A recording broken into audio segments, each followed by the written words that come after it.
Alrighty, I've got my final league match of the season versus terracubist, and I've bothered to record for once. Unless I go 0-6 or something. This is probably never seen the light of day then. This is the last match of the season, and there's promotion and demotion implications on the line. I believe if I win at least 2 of the 6 games, I will promote to A division. If terracubist wins 4.5 or more, he'll promote to A division. And if I manage to win 6-0, then terracubist actually demotes down to C division, alongside other obviously important implications. Anyways, this kingdom, what do we got? Is there a plus buy? It kind of feels like there's no plus buy. Well, that's a bummer. Okay, so no buys, no gains, except horses. And that is it. So that's really limiting. So you just want to build up to a deck that can reliably single colony in as few buys as possible. What does that look like? Oh, someone's unmuted.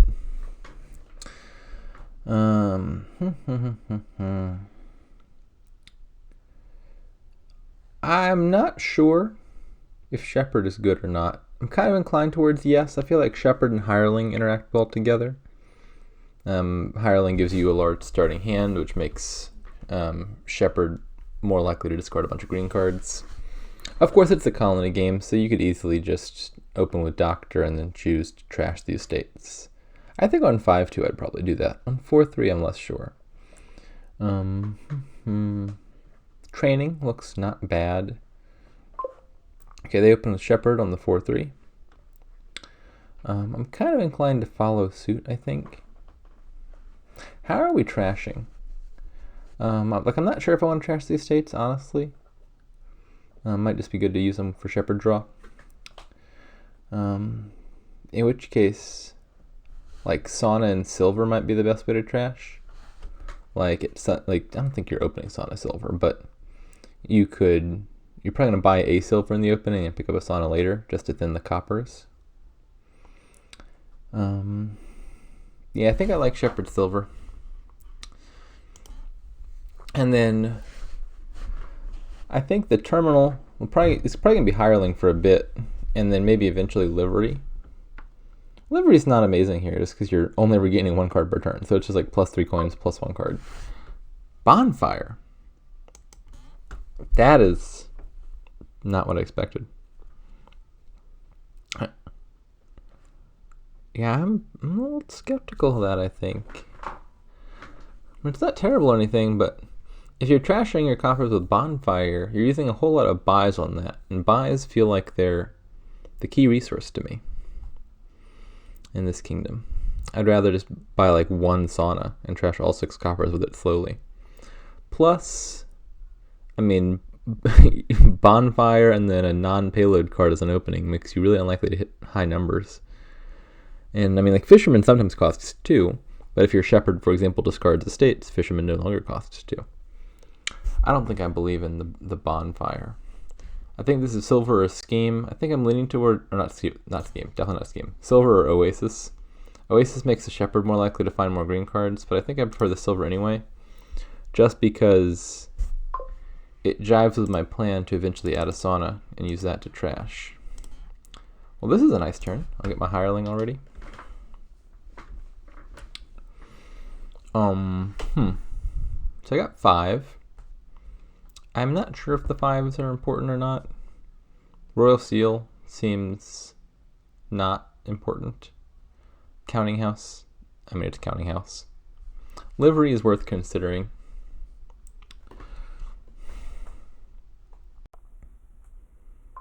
I might just pick up the Sauna here. I think I am. Okay,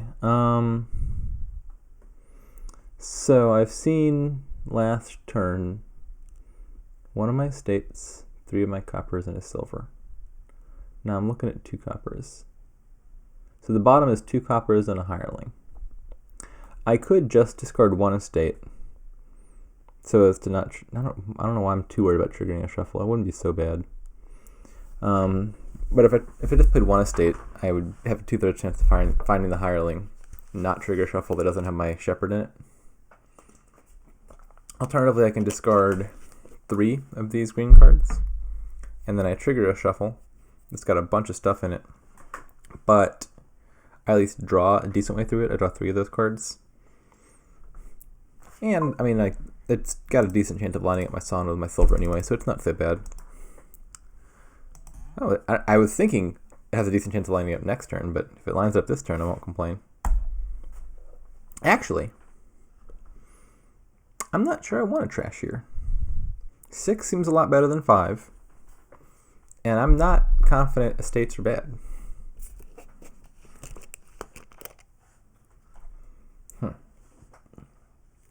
My bottom 5 cards, I think, kind of suck, right?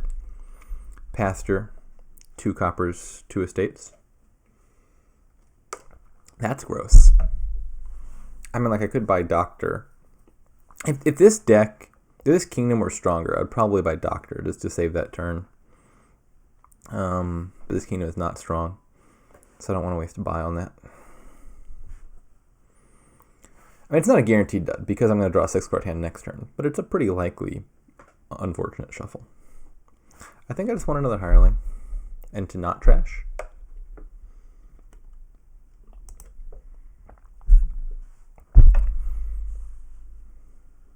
Alright, if I could draw my shepherd here, I would be positively ecstatic.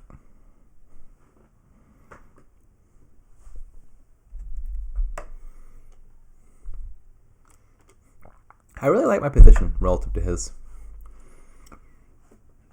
I think I like my opening better, but it's also just kind of gone pretty well. Like, hitting 6 for hireling was exactly what I was trying to get done. Okay. Now I could think about adding a scheme so as to guarantee I always top deck a shepherd. It seems alright.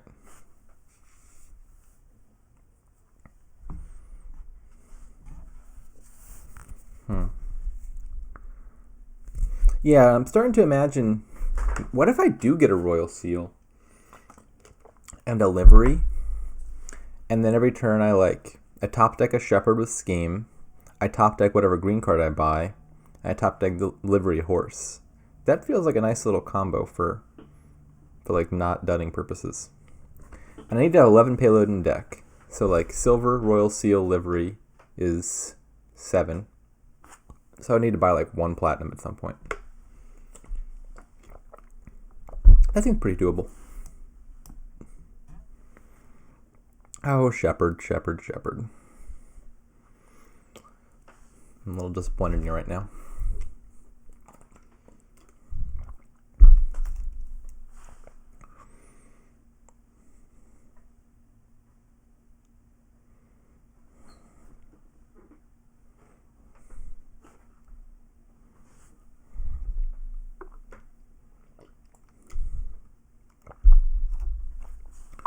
All right, he's got a livery. Fair enough.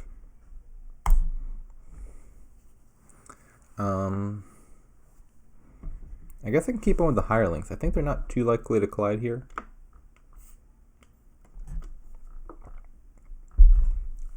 Or do I just want to go straight into the livery royal seal idea now?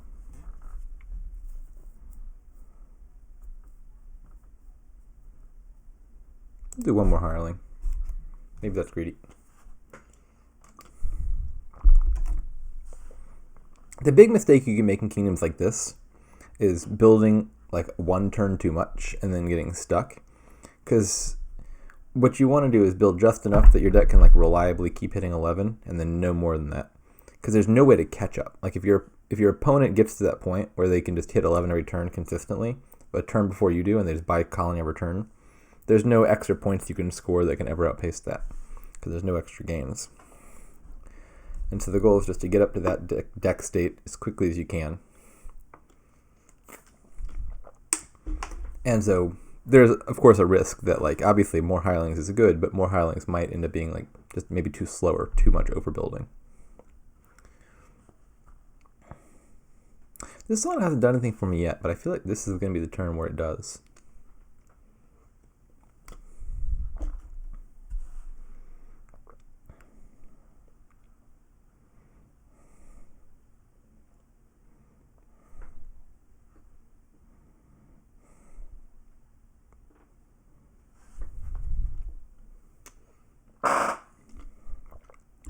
They still have no hirelings, which is good. But I think they're thinner by a lot. Or not a lot, but they've trashed 3 cards. I would like to register my disappointment in that draw. Dang it, the cards I really want to buy here cost 5. And I have 5, but I also want to trash. I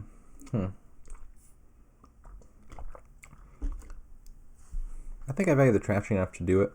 I could buy a second Shepherd. I could buy a Fisherman. I think those are the main things that come to mind. Does Fisherman affect that 11 number that I was wanting to hit? So if I did... Yeah, the Fisherman could matter. It would allow me to do Livery, Royal Seal, Silver, Gold, Fisherman, instead of Livery, Royal Seal, Silver, Platinum. But that's not really important. I think I can hit 9 eventually, either way. And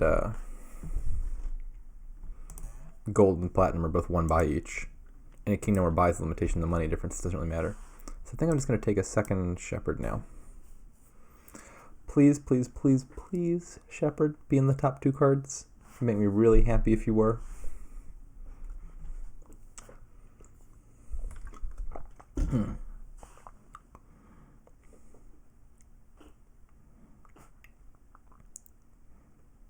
My goal now, I think, is buy...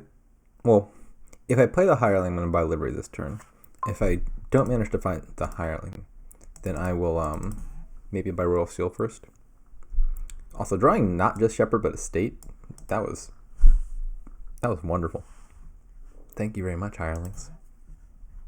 Oh, look at that draw. I was going to say I don't want to draw any further because I got green cards down there, but I actually kind of have to play this on if I want to trash. Alright, I got my Hireling down.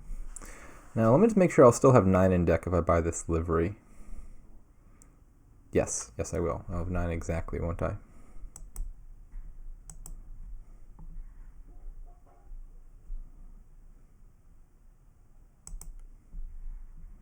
We shall scheme a Shepherd.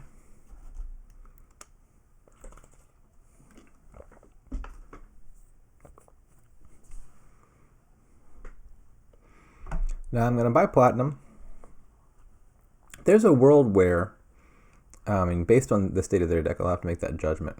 There's a world where maybe I need to go straight into Provinces and don't have time for Royal Seal. Like, let's say their deck is coming together on time. I would really love to add 1 Royal Seal before going into Provinces. I think that'd be great for not dunning. But it's 1 whole extra turn. And theoretically, I could just roll with Silver, Livery, Platinum. Wait, why did I think I needed all that? I don't even know.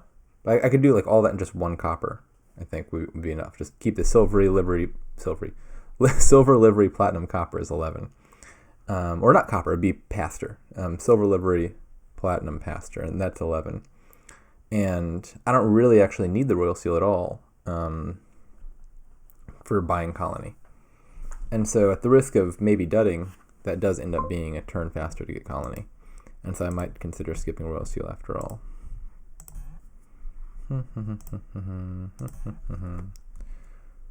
Never mind. I have only hit... I've hit 9 here if I choose not to trash. But maybe that's a sign that I should trash. Where is their deck at? They don't even have the Platinum yet. I think... Let me think about what the contents of their deck are. They have a Silver. They have 2 Fishermen. That's plus a livery is 7. Plus the pasture is 8. Have they trashed all their coppers?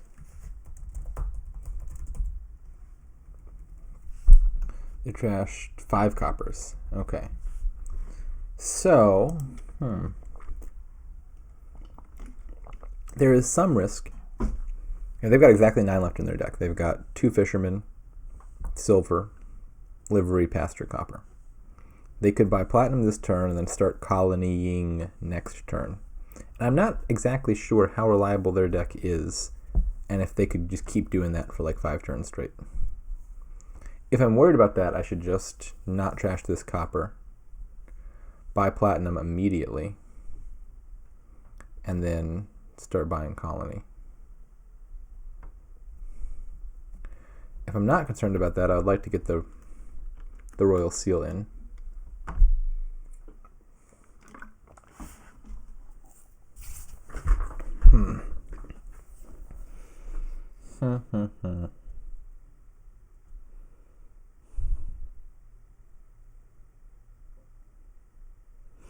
I'm going to take the royal seal. I don't think they can do that. Like, that deck is really walking on thin ice if they just try to buy platinum and then nothing else. I mean, also, worst case, I would just tie in that scenario, even if that happened, if we just did colony back and forth for 8 turns. And if they tried to province dance, I would win, because my deck would just be better long term. Okay, yeah, they're going for the platinum. We'll see if that deck can, in fact, hold up for, 5 turns, however much they need. I think I should leave those on top, because they're green cards. As long as I've got 9 or 10 in hand, I guess. Let's see, I got 10 in hand.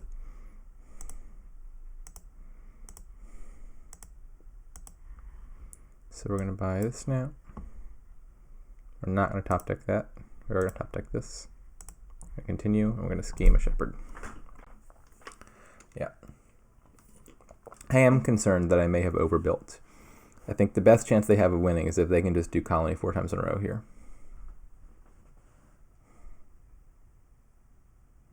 And it looks like they can't. Actually, maybe they can. They don't need to draw that pasture, do they? Yeah.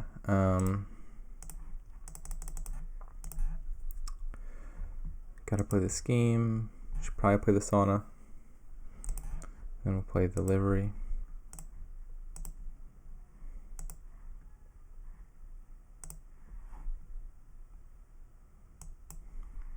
We want to top deck both of these and the scheme. Yeah, like my deck is going to run like absolutely forever. But this is exactly the dilemma I was describing in a kingdom like this. Is like, I've done the thing that's surely going to work. But the risk is I might have overbuilt, and their deck like maybe works. And if it manages to work for like 5 turns, they can just take the tie.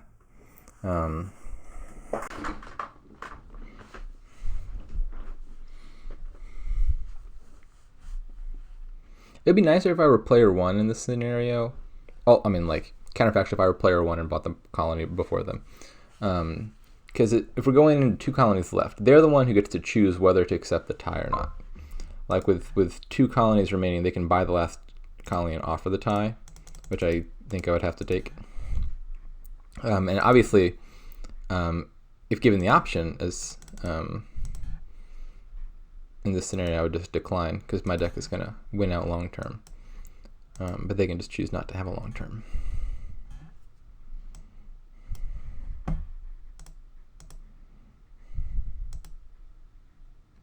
Scheme the shepherd. Yeah, goodness gracious. I think this royal seal might have just not been necessary. Maybe I should have stuck with the platinum.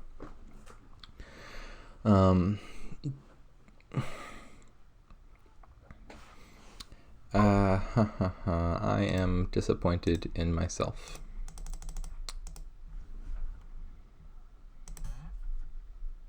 What's that bottom card? Probably a green card. So I'll just leave it there.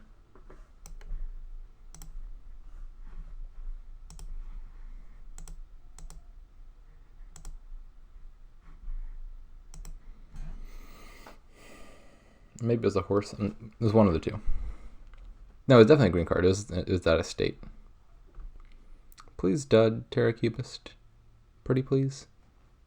It would make me so happy if you dudded.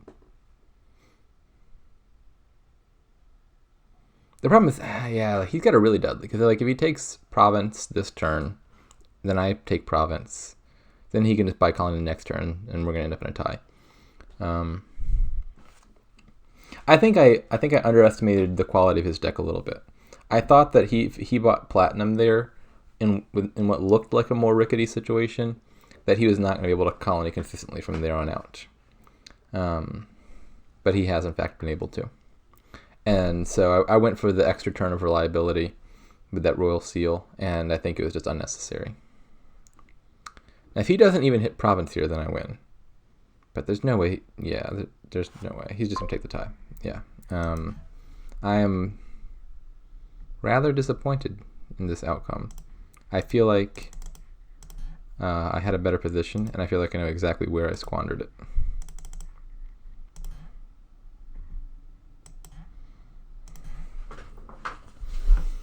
I guess I should think real fast. Is there any good reason to think he's going to dud here?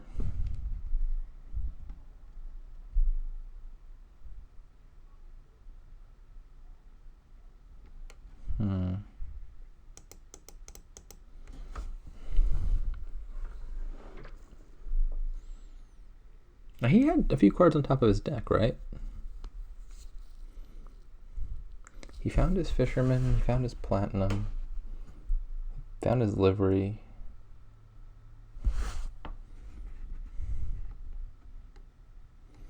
He's got a horse on top of his deck, doesn't he? Yeah, he didn't play a horse last turn, and so he should still have the horse from the previous turn. I have to take the tie. What a bummer.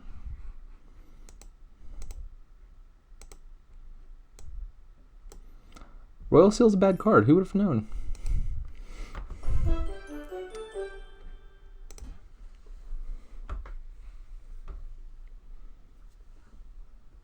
GG. Which time really that Royal Seal is bad, just unnecessary there. I didn't need it to hit 11.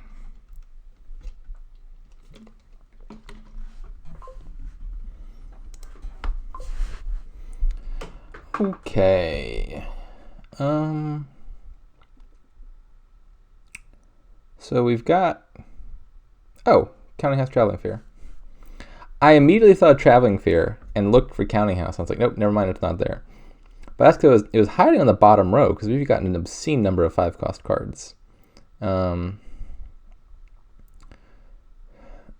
the way this works is you just you buy lots of coppers, and then you buy Counting House, and then you put the coppers in your hand, and then you've got money to pay for things. Now that being said, vampire is a potential concern. Or pillage as well. Can you block that effectively with moat? I think you can. Let me think about how this works out. They could probably get in one attack before your deck is strong enough to reliably top deck a moat every turn. But that wouldn't crush the deck. It would just slow it down a few turns. The risk is that the Counting House Traveling Fair thing is really fragile. The goal is you top deck exactly 5 cards, Counting House 4 coppers every turn, and then you draw exactly the 4 cards you top decked, which means you never shuffle your deck. So all the coppers just stay in the discard every single turn, which means Counting House just draws all of them. And it just it escalates fast, 10 coppers, 15 coppers, 20 coppers. But that just gets destroyed if you trigger a shuffle on accident. If your opponent Locust attacks you and it flips a card, then all of a sudden all of your coppers in your deck can stay in your discard. So an attack like Vampire would kill the deck. An attack like Pillage could also discard the Counting House, which would also kill the deck. I think you can play around that, though, because if they buy and top deck a Pillage, then you could respond by top decking Moat, and that would be fine. Yeah. So I think we're still doing Counting House Traveling Fair. In which case, how exactly does that work? I think I'm definitely buying 2 coppers here. Now, do I top deck them both? I think so. I think that's how it works. It's been a while since I played this, and so I don't remember the optimal way to like get the ball rolling. I know how to execute it once we're there. Basically, the goal here is to maximize your chance of hitting 5, and then buy a Counting House. And I think top decking the coppers is the correct way to do that, because it gives you some chance of hitting 5, whereas not top decking the coppers gives you no chance of hitting 5. Nice, I hit 5. Now, I believe it... Dang it! Being player 1 sucks here. Did he not even notice Counting House Traveling Fair? Oh, did I give away the strategy? It's one of those combos that's easy to miss. Because, like, Counting House is a card that's just so terrible you normally just, like, gloss over without thinking about it. Unfortunately, buying 2 coppers and top decking them is not a thing that one normally does in a game of Dominion. And so if you're paying attention and you see your opponent do something weird, all of a sudden you're like, why did that happen? And then you clue in on the Counting House Traveling Fair combo real fast. And I'm sure he knows what it is. So I'm assuming he's recognized it.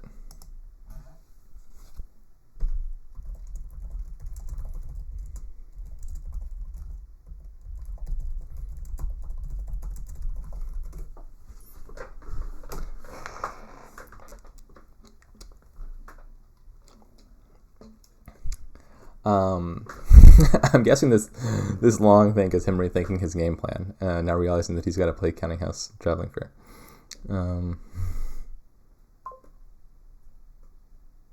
Did he have the 2-5? I'm not sure if top decking the coppers is good or not on the 2-5. Maybe it is. I don't think it makes sense to buy a Vampire first here and like try to gain the Counting House off of Vampire.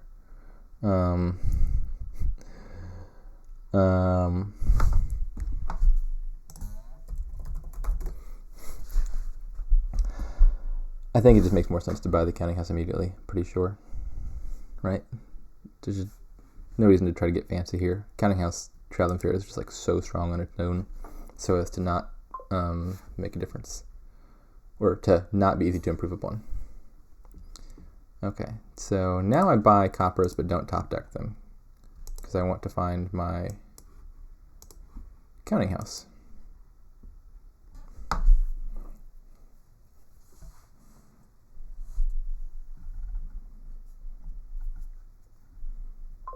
Oh, he got a lot of coppers there.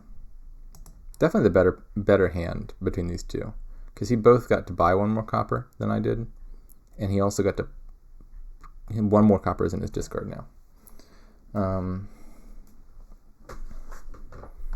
Now I gotta think, is this deck gonna scale up in time for me to not dud? So theoretically, I think I should buy Traveling Fair, Counting House, copper, and then I top deck Counting House and copper. And then next turn, I would need to buy, because I'll be at the end of my deck exactly, I would need to buy Counting House and 4 coppers. I have to consider whether I'll have enough money to do that. So Counting House is 5, and then each of the coppers costs 2, because I have to buy Traveling Fair for them.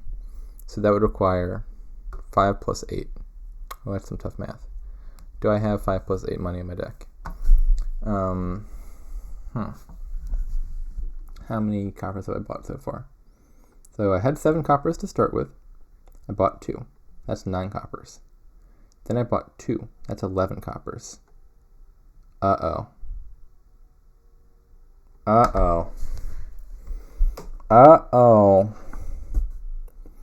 kind of feels like I'm about to dud.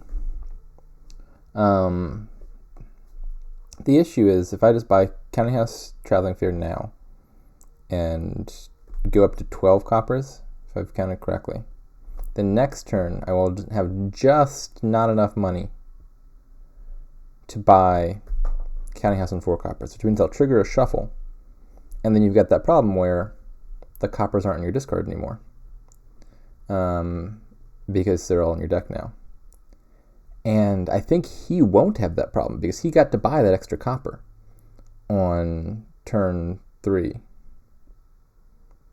This is looking bad. I think the shuffles have worked out better for him here.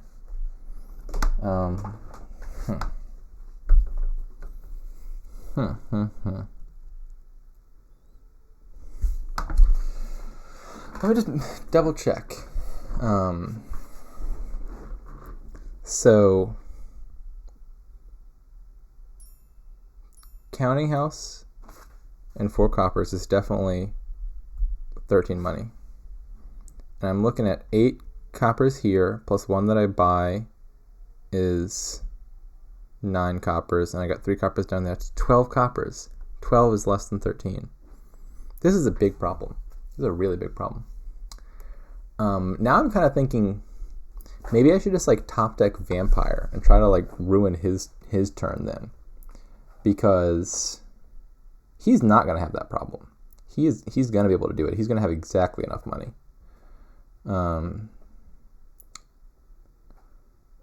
Yeah. If I'm going down, I'm taking him with me. Or maybe it's Pillage actually. Vampires. I mean, it's got a few hexes that mess it up, but like actually not that many of them do. Pillage is more guaranteed. So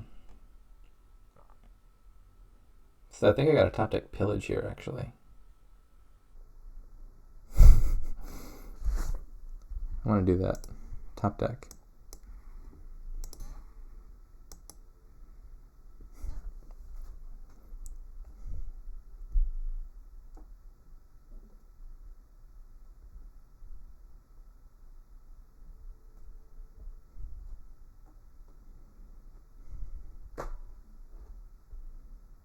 Oh,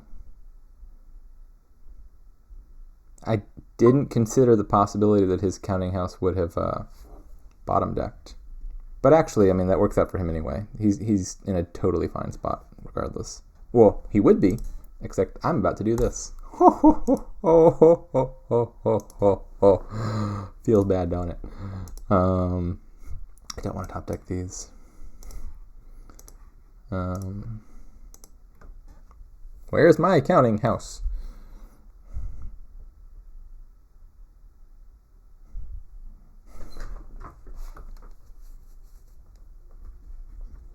So now I'm going to have enough coppers in my deck that I think money is no object. I will, I think, be able to successfully avoid ever dudding again.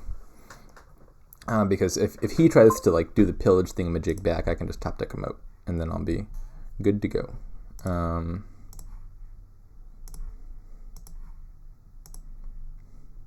Counting house, where the hell are you? I am...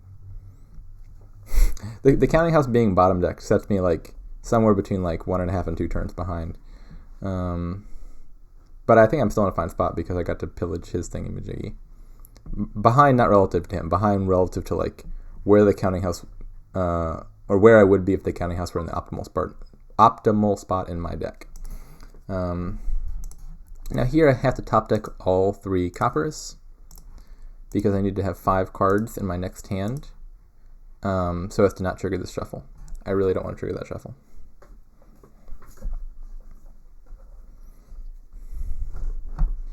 Okay, so now I've still beaten him to the punch.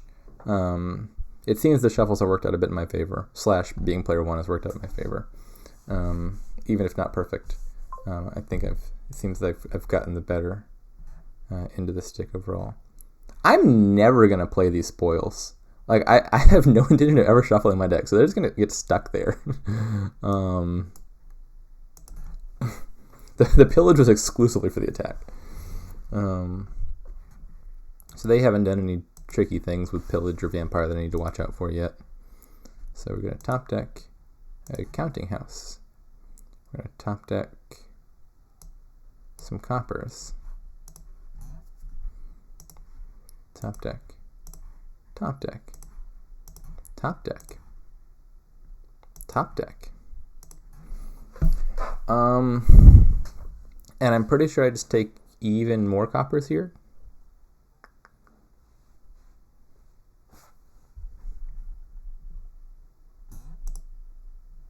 And these I do not top deck, because then I would fail to find my counting house. But if they're in my discard, I'll still get them.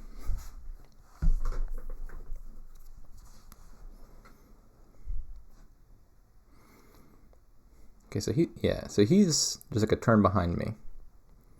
And notice that was turn 8, and like with like suboptimal draws even. Like we had that problem where the counting house just didn't have quite enough money to kick off on that one turn. I had to do the pillage thingy instead. And with like bad draws on turn 8, for both of us really. Like, I mean, his draws were bad because I pillaged his counting house, but like we're hitting like 19 and 20 money respectively on like turn 8. So this combination is very powerful.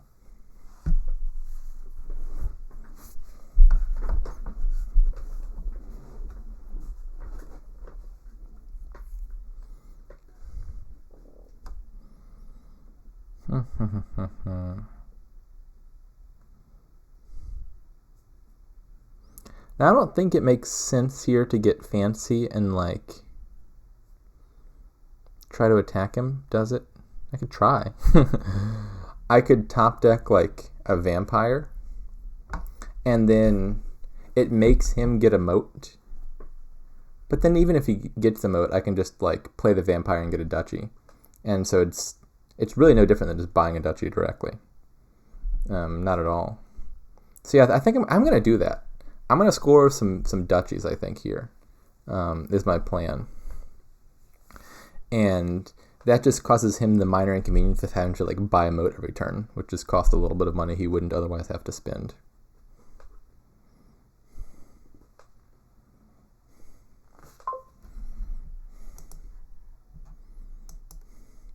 Now, coppers are running out. Now, that's something to be very cognizant of, because you've got to top deck at least 5 cards every turn so as to not trigger a new shuffle.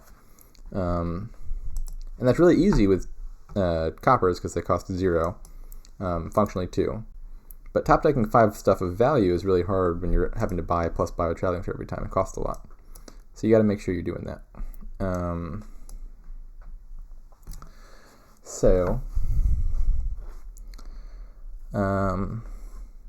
Counting house costs 5, vampire costs 5, province costs 8. Those numbers work out. So I think I'm going to do that.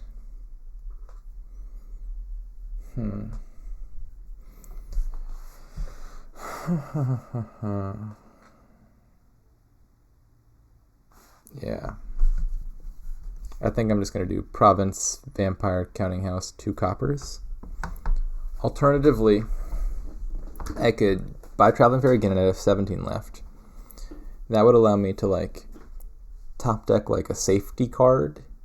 You know, like if I put a province, like if I top deck 6 things, like if I top deck province on bottom and then the 5 cards I really want. That allows me to just top deck 4 cards next turn if need be. I'm not sure if there's value in that or not, though. It would let me take that last copper for whatever that's worth. If I had 1 more coin, I'd do that for sure. So what if I did traveling fair, traveling fair? I have 7 buys, and I do counting house, vampire, vampire, 3 coppers, and then the last buy doesn't matter. I don't want to curse.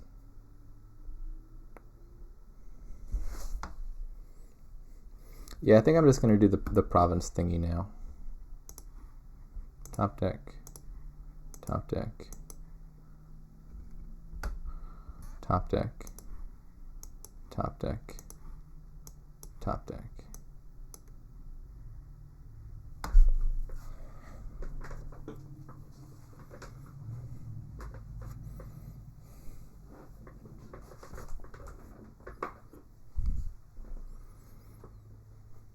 And so, like, the vampire is not really going to hurt him, but it's an inconvenience because he's basically got to spend 2 extra, or maybe even 4 extra money on moat, basically, which he'd rather be putting to other purposes.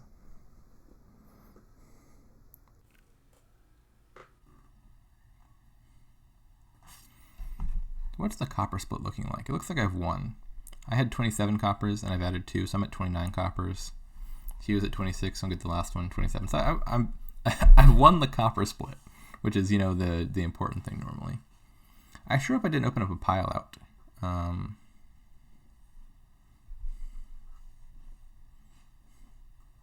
don't think I did. I mean, plus buy is expensive with traveling fair. Like, piling on estates normally costs 16 and 8 buys. Here, because you're buying the buys individually, you got to have like 32 money to pile out estates, which is a lot.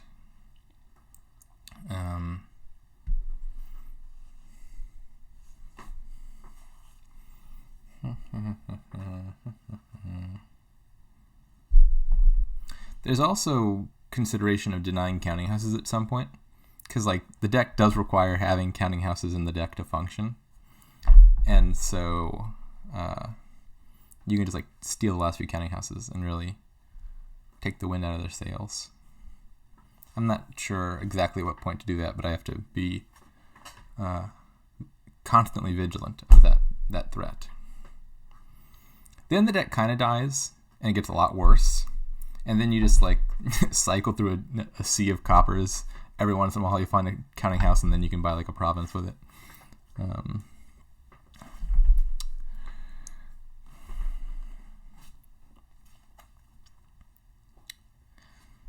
Yeah, so he's got to buy 5 things.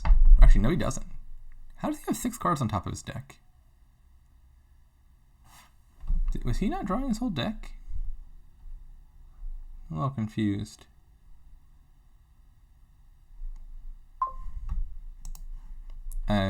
I've confused myself. Had he not gotten through his deck yet? I don't know why he has that many cards on top.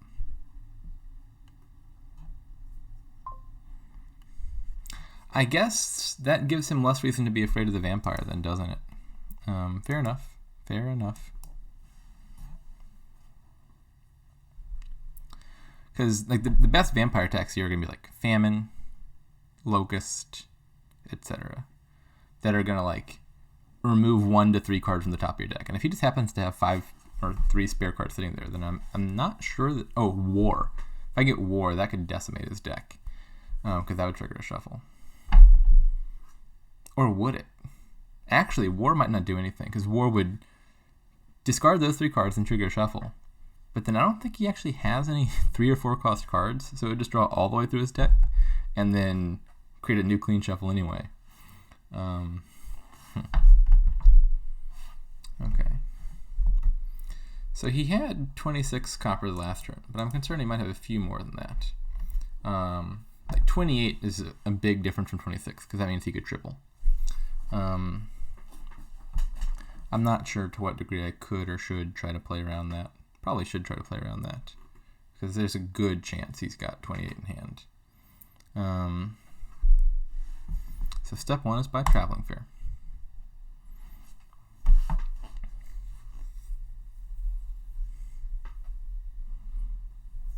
I'm going to want a second vampire, because I want 2 duchies and I want 2 bats for Wolfden purposes. I do hope this deck devolves into the like copper slog, because I do have 2 spoils hiding down there that I would like to play at some point. I don't think it's going to. There's enough counting houses left that I think provinces will probably pile out.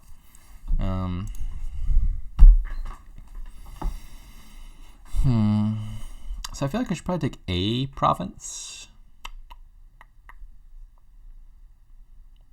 Well, I've got to buy 5 things. I think that's pretty clear. Actually, I don't. I can top deck the duchy with vampire, so I could just buy 4 things.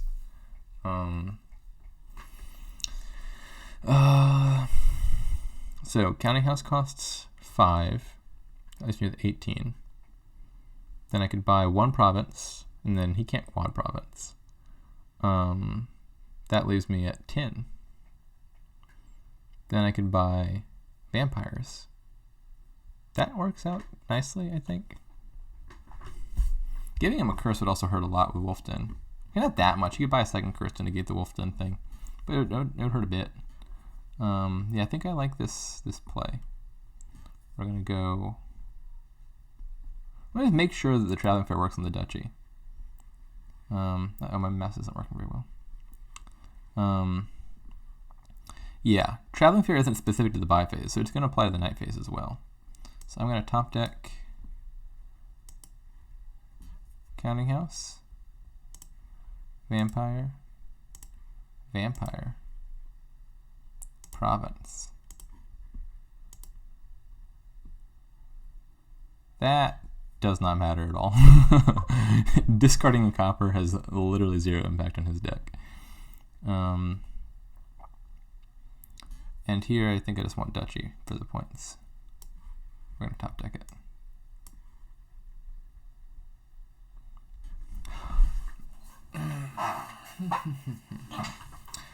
Counterfeit, is that worth anything? Like, counterfeit gives plus buy, so on its own it's kind of like 3 coins, and it kills a copper, so counterfeit's like a 4 coin card.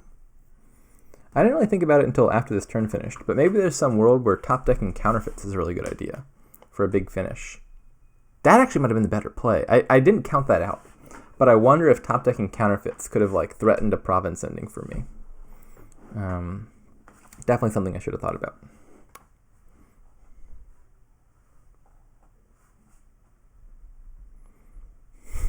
I like how the log says, T puts 26 other cards and a copper in their hand. I wonder what those mysterious 26 other cards are.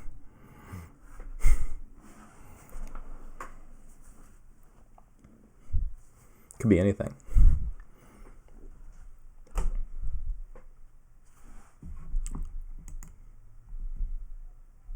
But actually, why don't I see that information? They have to reveal the... Counting House does require the coppers to be revealed.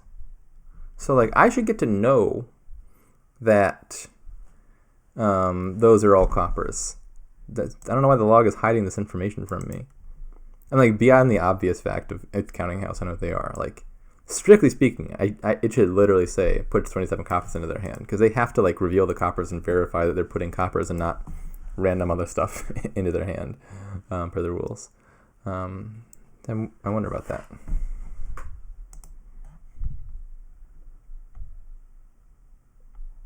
Oh, Steph isn't watching. I can't complain. I can't complain, just to an audience with no ability to do anything about it. Wait, doesn't Severi work with the site? Severi fixed this. This is a game-breaking bug.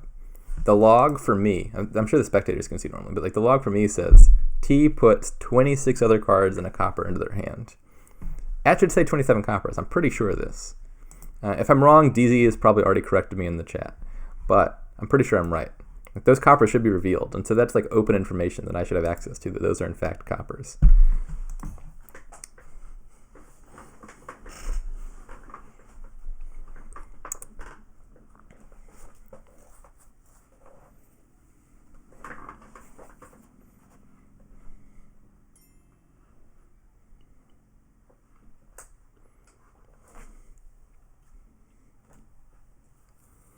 It's nice of him to clarify that this time that he is using is being spent thinking as opposed to some other thing, like lollygagging. You never be too sure. You know, terracubist.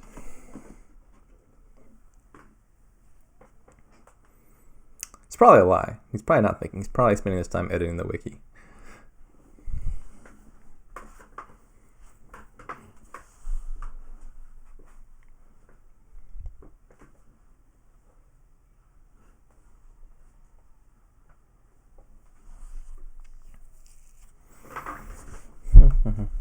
So the fact that he has clicked Traveling Fair that many times tells me he is not going for the triple province line, which I think is right. I'm pretty sure it could be triple province.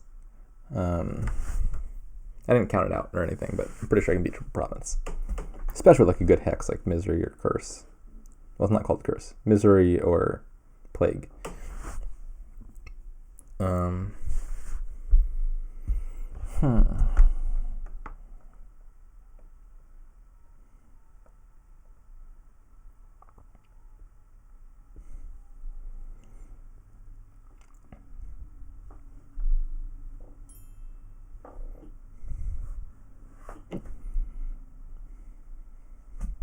It is.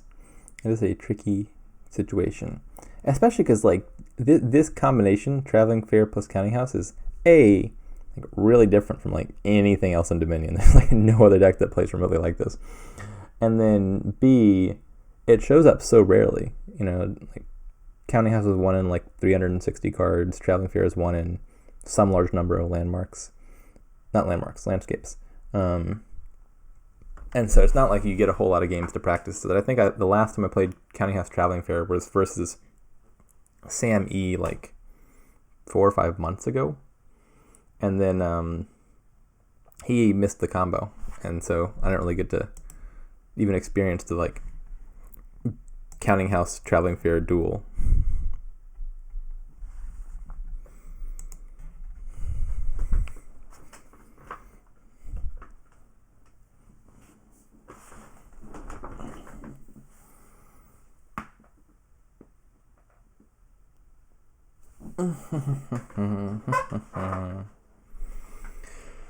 So how much of a threat is it if he tries to pile out counting houses?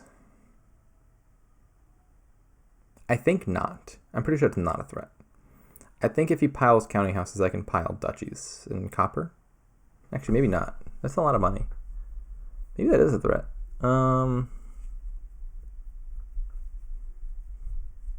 much money do I have?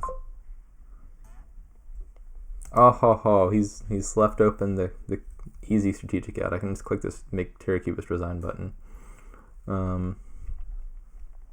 Looks so tempting. I knew how many coppers I had a moment ago. I have 29 coppers. Okay. Yeah, if he takes 3 counting houses, that's not enough for me to empty provinces. And it's not quite enough, I think, for me to empty duchies. Like, I could do 4 duchies plus 2 from vampire.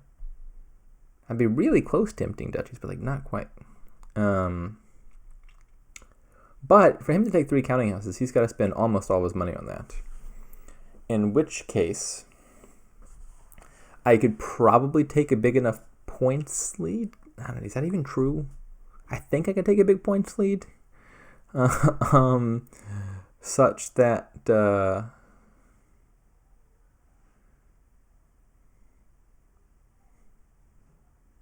that he can't overcome it. I don't know. I'm suddenly actually thinking that the counting house denial play was the play, because I'm actually. Oh no! I don't need to pile duchies. I think I could pile estates and copper. That'd be much easier. Never mind. Yeah, taking 3 counting houses seems losing. I would just do vampire for 2 estates, and then pile estates and copper, for which I would have enough money. That would just cost like 28 money, which I have. Yeah, that would work out. So I think that would have been losing. Now there's a good chance that the correct play for me here might be to deny counting houses. It also might be to pile out. I should check for pile outs. So I could buy 10 curses, and then counting house for vampire for 2 counting houses. So would that be a win? So I currently have 1 bat. So the vampire, I would score 3 points from that, because the bat would no longer count against Wolfden. And so then I would be at 15. Curses would take me down to 5. And I would need to score 10. I have 2 provinces, right? I'm pretty sure I have 2 provinces. Yeah, I got 2 provinces.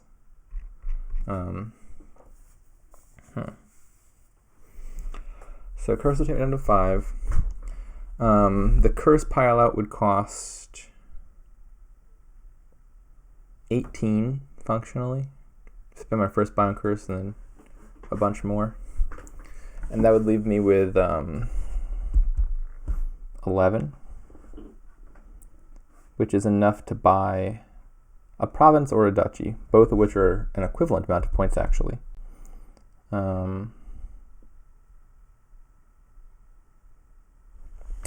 Am I like a coin shot? So what if my line were something like...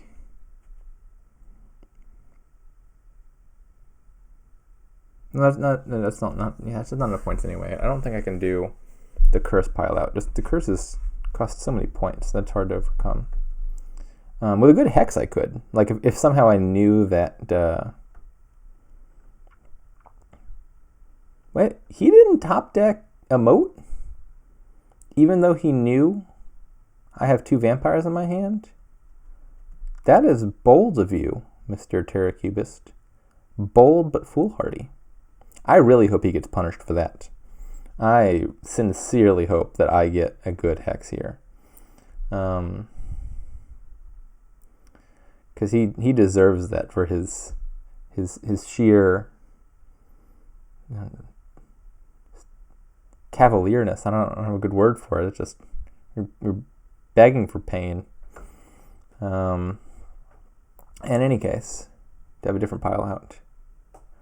So what if I can't pile out estates? We said that costs 32. I'm a little bit shy of that. So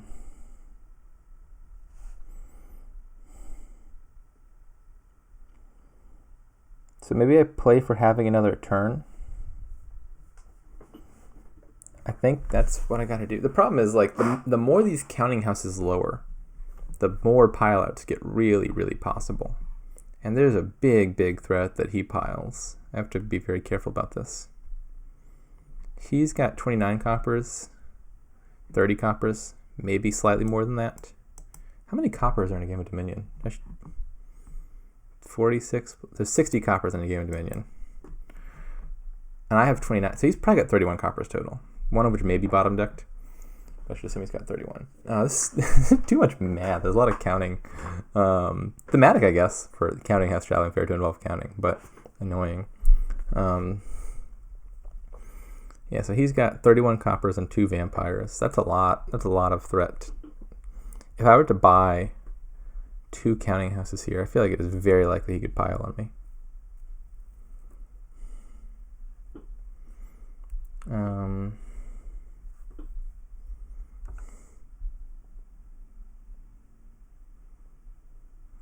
I am 1 copper away from the estate pile out, aren't I?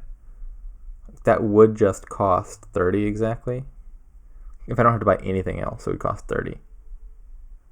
And then I would take the counting house with vampire. That is tantalizingly close.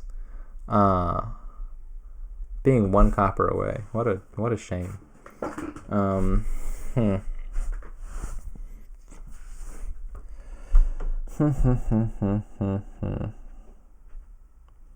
I don't think there's any point in counting house denial at this point. It makes piles way too low. I don't think I can score enough to play around it.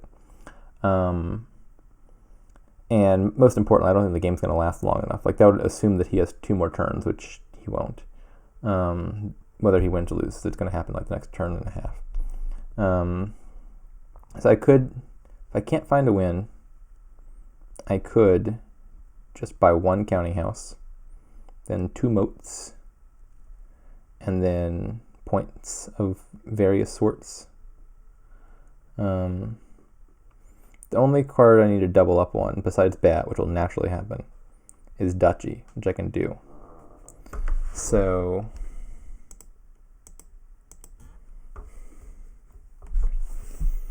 touching provinces is safe, I think. No, it's not safe. He can't do 4. It's safe as long as I don't touch provinces.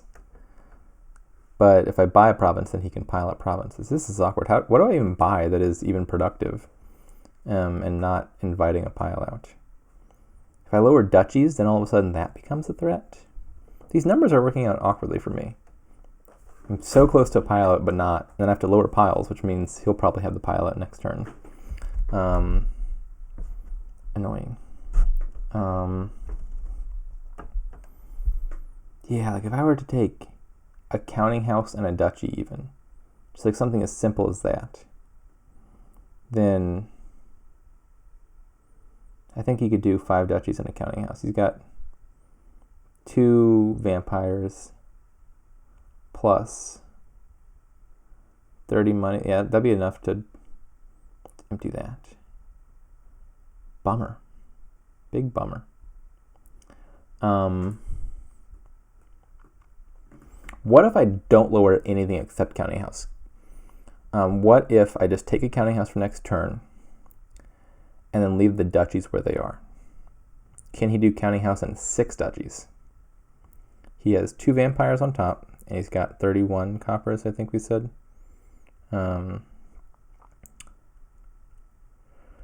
He could take 2, then he needed to buy 5 things,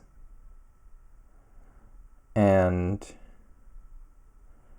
that would require that he have 25 plus 8, which is 33, which is more than 31. So I believe if I just take 1 counting house, oh no, he can pile estates, can't he?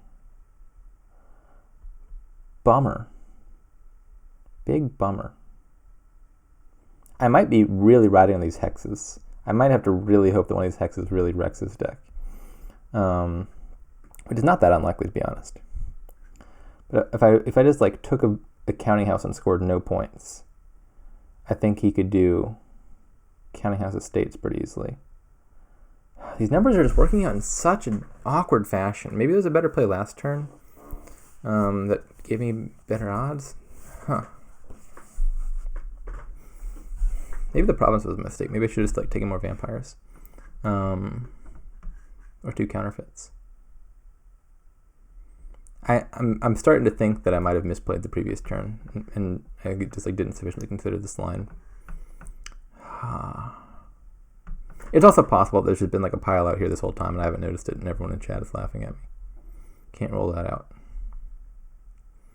Man, this is tough. Can I score enough to beat the estate pile out? I don't think so, right? Like that's a big threat. And like if unless these hexes hit, which might be my only hope left here, his play is like deterministic. He just plays the counting house, and he's got all the money in hand. And he could do 3 provinces, so I can't touch province. He could do all the duchies, I can't touch that. What do I do?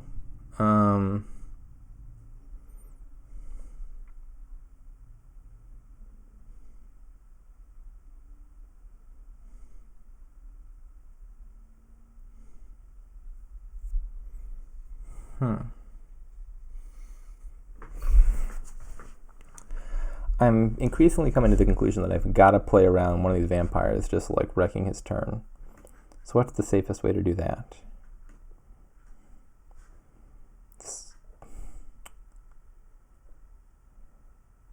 Probably involves taking a counting house then, so that I get an extra turn in case he fails.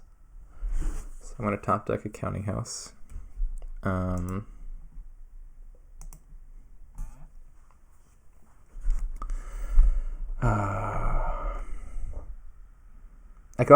I think I could have played around giving him plague and maybe tried to like get the curse pile. The problem is like I don't know what hex I'm gonna get until after I make all my buys. But I could like buy 9 curses and plan on plague hitting.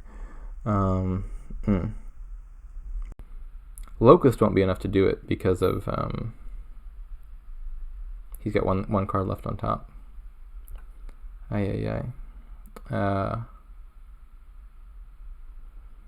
Yeah, so now we're in danger territory because he can do the duchies in the counting house, right?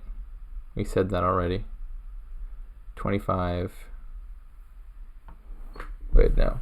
Now the threat is if I don't take duchies, then he can do estates in counting house. And if I do take duchies, then he can do duchies in counting house.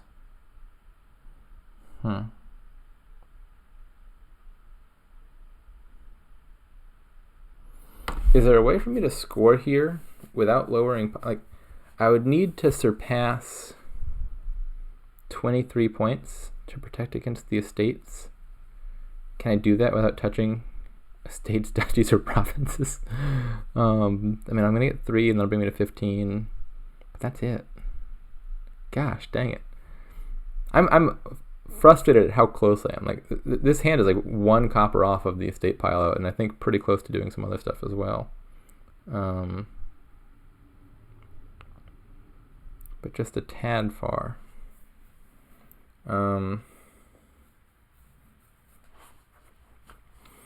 I think I'm just going to touch nothing and pray for the dud, and then top deck some counting houses so I can go off next turn.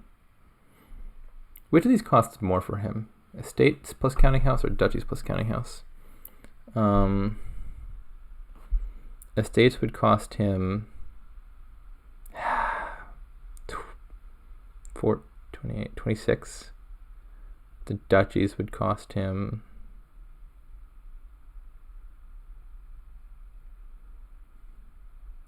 24, 28, also 26, I think.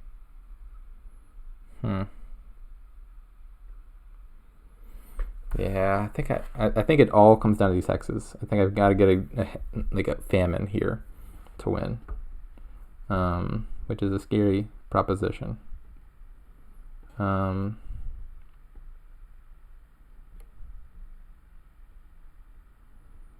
But I think I'm just going to top deck some counterfeits so that I can win next turn if he does dud. Oh, I should top deck some moats as well, right? So as to not get hit by his counting house. Not his counting house, his vampires.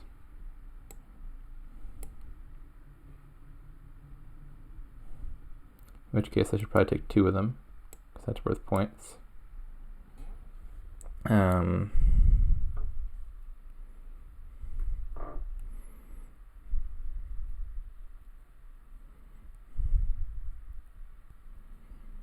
And now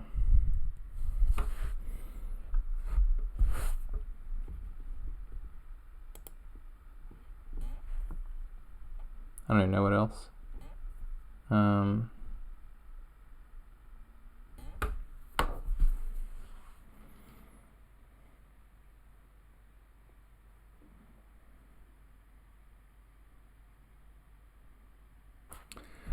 I should probably not put the counting house on bottom, I guess. If I don't know. Does it matter if I have multiple counter? I don't think these buys matter. It's like I can't afford to buy anything. Really. I'm gonna take two counterfeits off the vampire, and that'll be 5 cards. And if I put more on top, then the counting house is on the bottom. Like, what else can I even buy that's even remotely helpful for me? I don't need more than 2 counting houses, I don't think. Yeah, I think I'm going to undo this order anyway. I don't want the counting house to be on bottom. I want the moats to be on bottom. I only need 1 moat to be visible to block the attack. So it's okay if the other moat gets covered up by other stuff. So now we're going to take 1 of these. And just a duchy, I guess. Again, it doesn't really matter too much what I touch, because of if he has a full turn, he wins. That last card protected him from that attack. But there's a second one coming. This is it. It all comes down to this.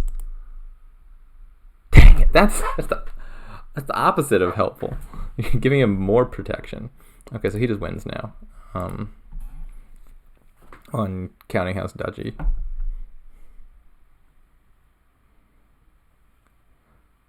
Oh, maybe I shouldn't have taken duchy. Maybe the estate to curse thing is enough of a points swing to protect against the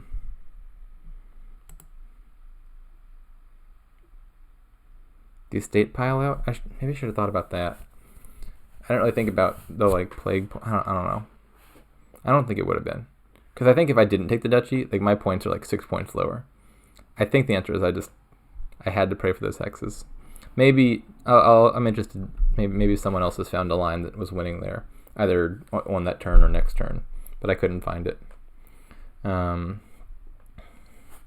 was a tricky position, but I think I just lose now.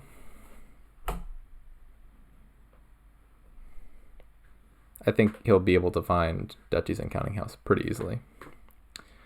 Oh,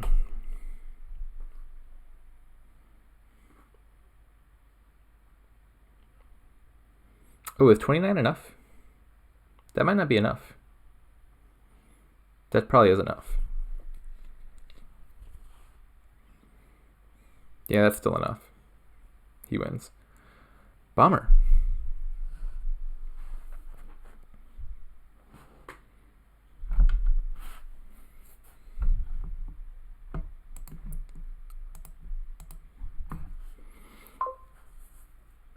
I don't know why I turned on. I was thinking I would get to see the hex first, and I was like, maybe there's some like good hex that I could consider taking voluntarily to get like the last ditch points or something.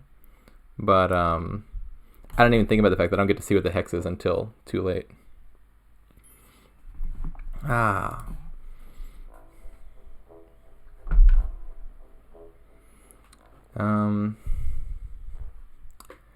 Thinking back, I think perhaps it was a mistake to buy province on the penultimate turn. Like I took it because I could. I was like, oh, he can only do 3 provinces, so I can afford to buy a province. But I think the problem is it left me without the ability to end the game. And I think if that province had been like another vampire, or like 2 counterfeits and a vampire or something like that, then it makes his turn a lot harder because he has to play around me winning. Whereas here I was a coin short of the estates, and I just had the slightest more in my deck. Like the province were even a duchy or something, I guess, and because that would give me enough money to buy that last copper, something like that. But it's really hard to see like every possible line a few turns in advance in a scenario like that. Interesting game though. I enjoyed playing it. Anyways, this kingdom. So we got plus buy with Forager, draw as Lackeys or Warrior. Champion will probably be good. I think Lackeys, Champion, Forager look to be the only cards that matter to me. You need Forager for plus buy, and you just click Lackeys until you get to Champion, in which case now you don't need to worry about running out of villagers.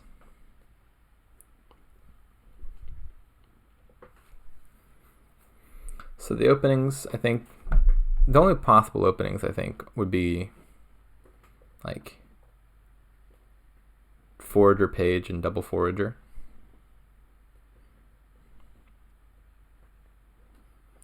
Probably Forager Page is better. Is it? I don't know.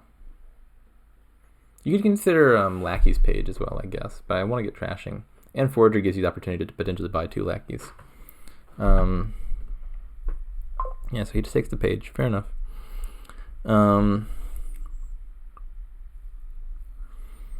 What's the benefit of the double Forager line? You potentially get more of the good cards and you win the Lackey split. That's a thing that matters, isn't it? Winning the Lackey split. Yeah, I think I'm actually going to delay the page. I'm going to go double Forager.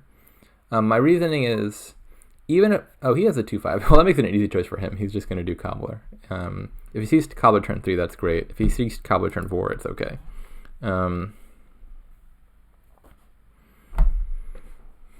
Please don't have it in hand. Thank you.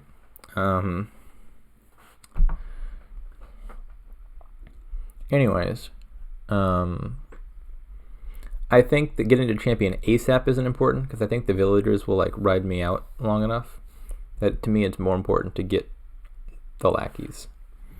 I'm going to trash copper here, I think, because I've got a Forager coming up, and I don't mind powering it up, of course. I'll take Lackeys. Well, now, did I say we have a Forager coming up? I was lying. We don't have a Forager coming up. We have a Forager hiding down the bottom 2 cards of the deck.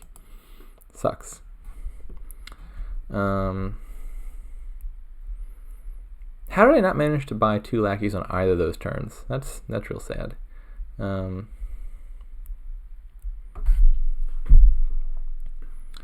I think the potential benefit of my opening has been utterly negated by poor draws.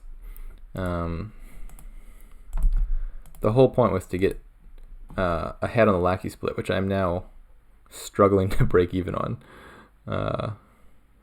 He's already played his war. Jesus Christ. Yeah, that was... This is bad. This is really bad.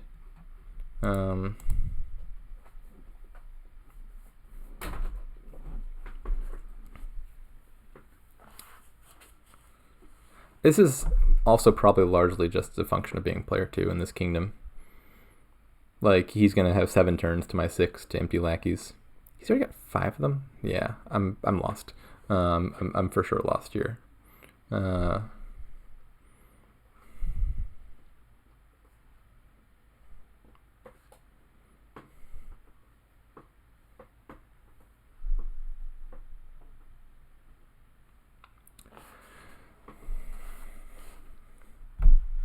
I guess we can play it out in a little longer, but like I don't see how I conceivably win from here.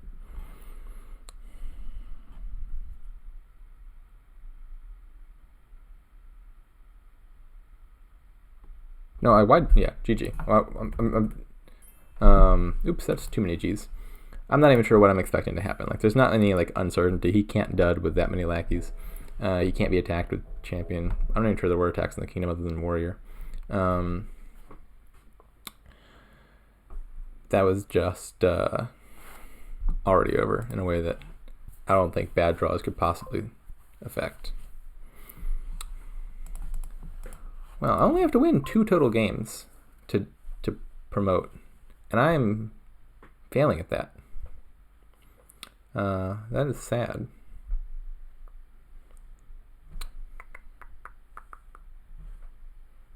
I feel like I've been playing good too. Like, I'm not unhappy with my play.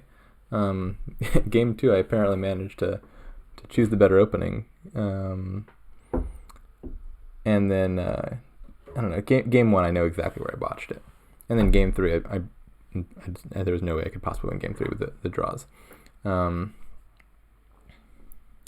So what do we do here?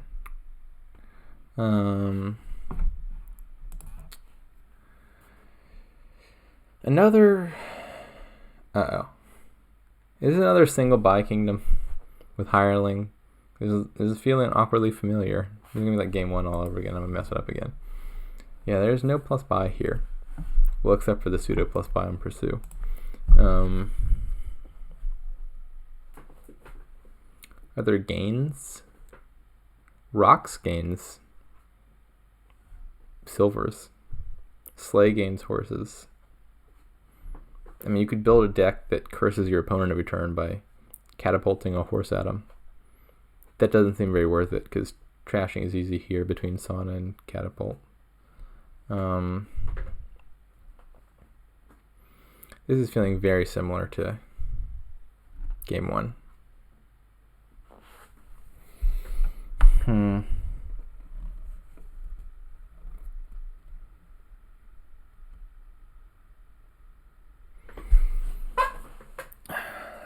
I think you want to get Groundskeepers here. I think they have time to pay off. So what you want is a deck that is reliable enough to play a stack of Groundskeepers and then buy a victory card and then trash a victory card. And you want to get there faster than your opponent. How do you do that? I think it has to start with Catapult. The attack seems really useful. And then I'll probably take a silver and then pick up a Sauna to trash the estates, because obviously Catapult is much more useful and used to trash coppers than trash estates.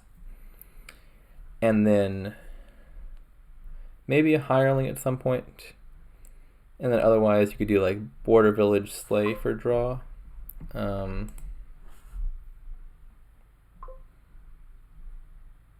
Catapult scheme, that's interesting. That could get you a potential high roll of trashing 2 cards. I might take scheme now. I mean, how much money do I ever need in my deck? Not a huge amount. So I don't need to add silvers imminently. don't have catapult in hand, pretty please. Scheme is great if you manage to draw both scheme and catapult in your turn 3 hand. Then you get to play catapult turn 3 and turn 4. But that's not a super likely outcome.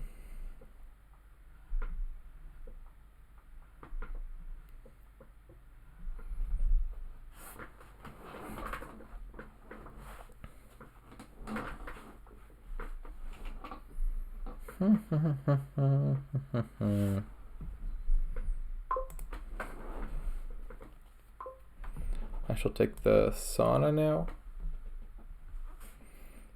Yeah.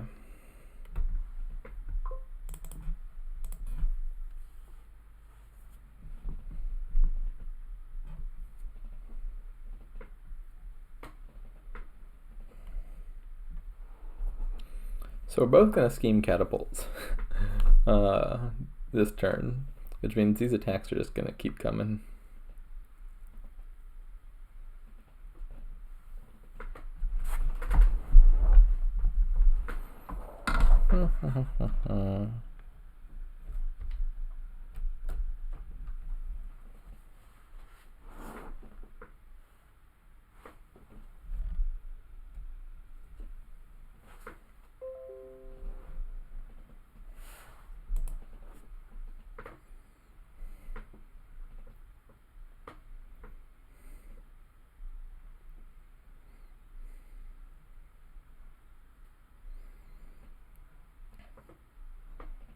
If you got 2, I would think you buy Slay. Pursue. I didn't understand that. Maybe he thought Slay was worth the nothing?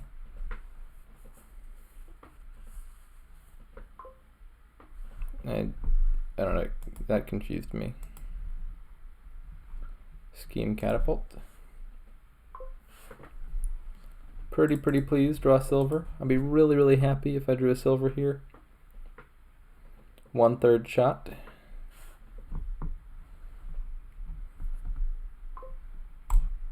Thank you. Not a perfect draw. Oh wait, this doesn't actually matter that much. Because I was thinking, oh, I needed the silver to trash with the sauna, but I only had 1 card to trash, which you can trash catapult. It wasn't actually that big a deal. That I found the silver as opposed to not. Still gives me the option to buy a 3-cost card. A second silver, perhaps?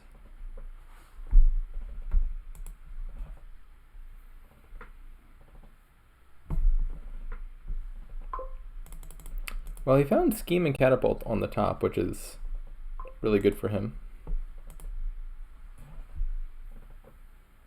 Do I want to trash this estate? Not this estate. This is not an estate. Do I want to trash this copper? Or do I want to buy a 3-cost card? I think I'd rather trash. And at the risk of being over-terminal, I kind of want another Pursue.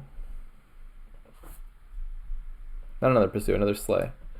Like, I don't really want that to be in my deck yet, but I want to have Slays because it's a draw card, and I'm not going to have plus buy in the future to get it with. This is a toughie.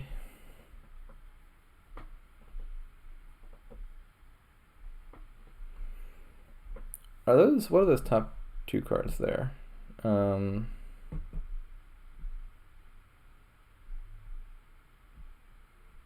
those both estates?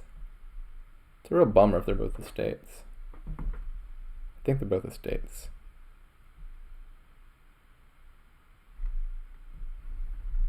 In which case, I wanted to do like discard 2 coppers, draw a state, or draw like another copper and trash it for the attack. But if I'm going to draw an estate, I don't get the attack in. I really value getting the attack in. I don't want him to hit 5 or 6. So I could discard like silver copper and just buy nothing this turn. Or I could discard scheme copper and not get to scheme the catapult. That's probably the better option. I really want to top deck the catapult if I can, but I think I would rather buy a thing.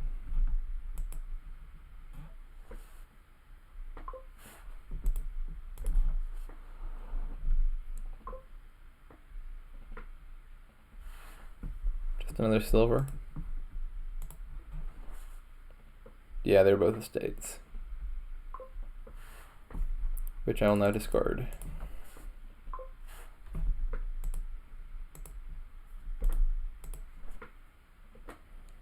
I don't think I want more than 3 silvers right now.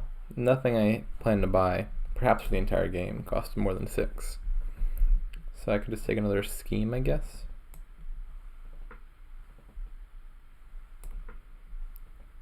And then one day in the far future, we might hit 5. Perhaps I should not have schemed this catapult. It's going to collide with my sleigh. Oh, this is fine. I'll be able to top deck the whatever I buy with the sleigh. And then we're good to go.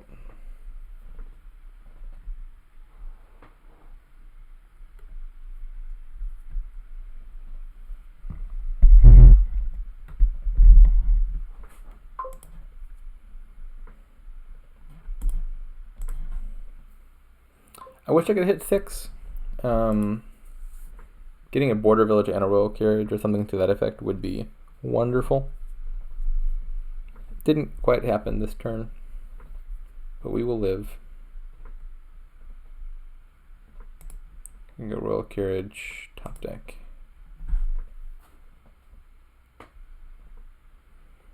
Royal carriage, honestly, is probably just like worse than throne room. I mean, it's definitely worse than throne room if you factor in the cost. But it's honestly probably worse than throne room even if you don't.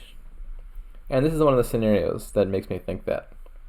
Is you can't call royal carriage on horse, because horse disappears from play immediately. And the royal carriage requires it to still be in play. So like the best card in this deck to duplicate is the horse, and royal carriage is invalid with that. I'll have to call it on scheme instead, most likely. The other reason I think throne room is better than royal carriage is you can chain them together. You use throne room on throne room on throne room and get like bonus village effects from the chain reaction, whereas you can't call royal carriage on royal carriage in a similar manner. Obviously royal carriage is not bad, and I knew what I was getting into in buying it. It's still a very good card. It's just not throne room good. Might as well call it on scheme, I think.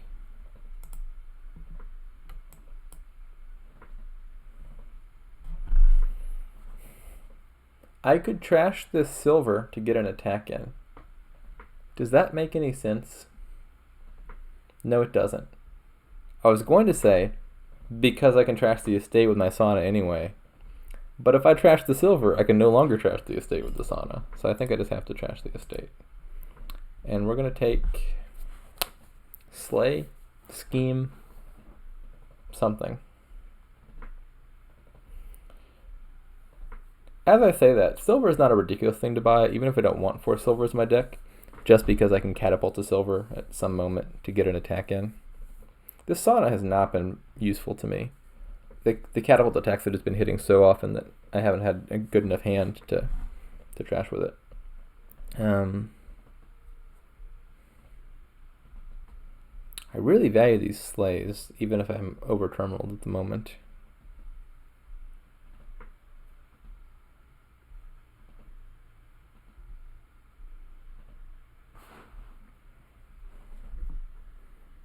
Yeah, let's just take another one. Maybe scheme. Do I want the catapult on top? Probably. Just because I want to attack with it. So I'm going to do catapult carriage.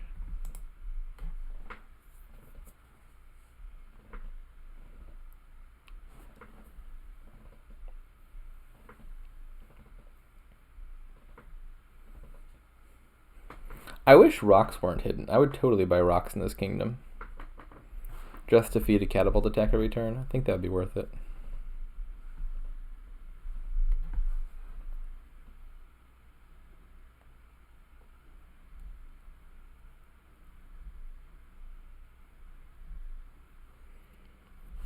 Trash an estate. He's still got 3 estates left. He might need to trash an estate here.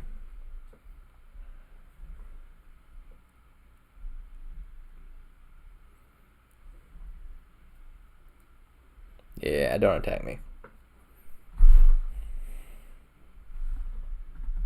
He did get to Border Village first, which is unfortunate for me.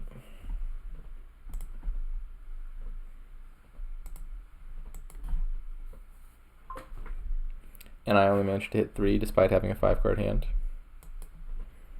Such is life. I've got 3 slaves to his 1, don't I? I probably cannot buy a 4th sleigh reasonably until I've got more villages in my deck. Although I do get to top deck scheme every turn. I think I'm just going to take the 4th silver.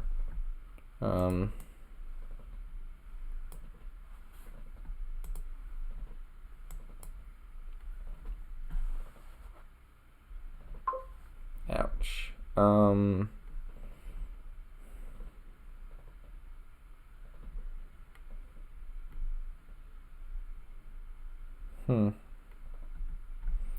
I guess I'll discard the catapult. I really want to hit 6. I really, really want to hit 6.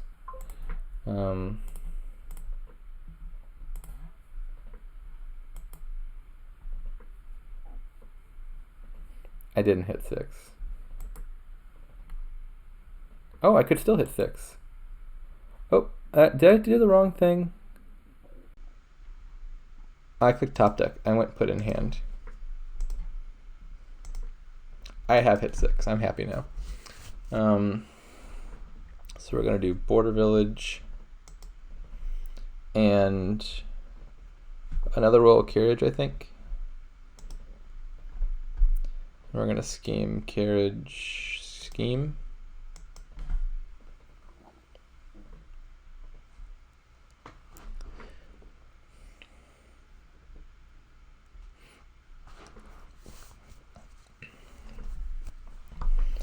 Now, we're getting pretty soon to that decision point that I'm not good at and managed to not do right game 1 and turn that winning position into a tying position, which is figure out exactly when to start greening.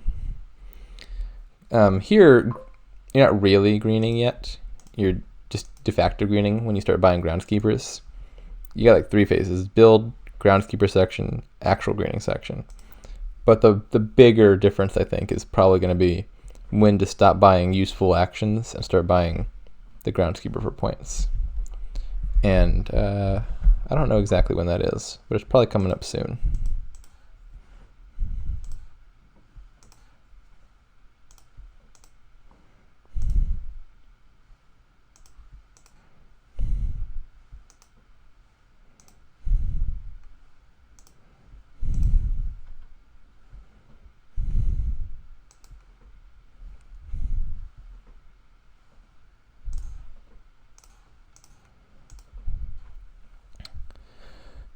Do I want a hireling?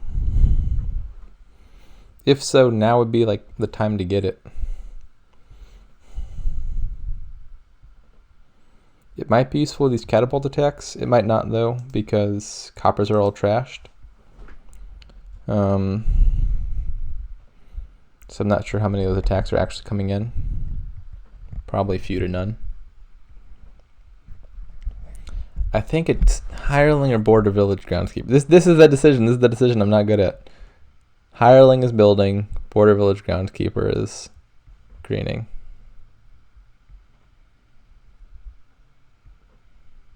Ah.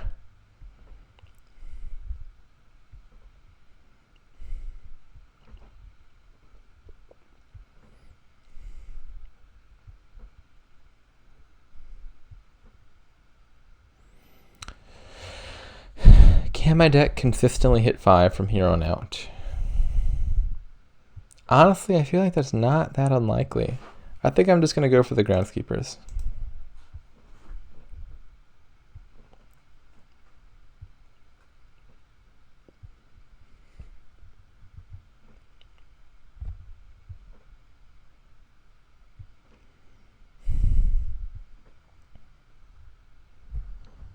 He can't trash curses as easily as I can because he doesn't have the sauna.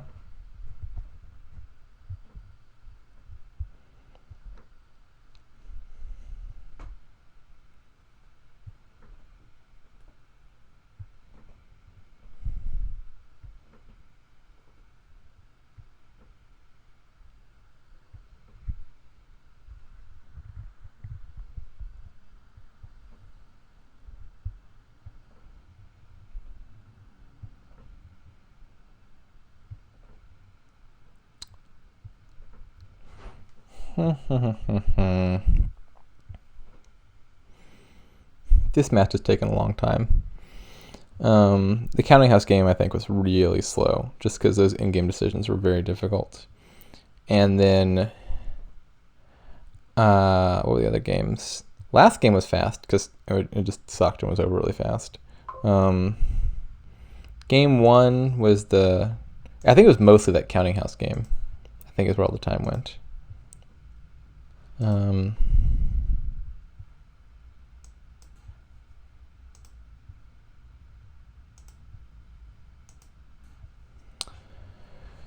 I don't think it's... Wait, what did he buy?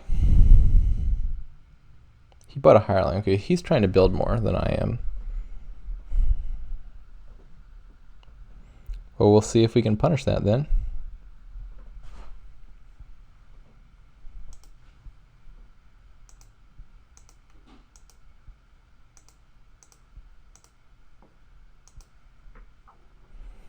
We're going to take Border Village, Groundskeeper. I'm going to scheme Royal Carriage, Border Village. And I think I'm not dudding from here on out. I think I can get by without that hireling. I've got an extra sleigh, which is like an extra hireling that you can't always find in time.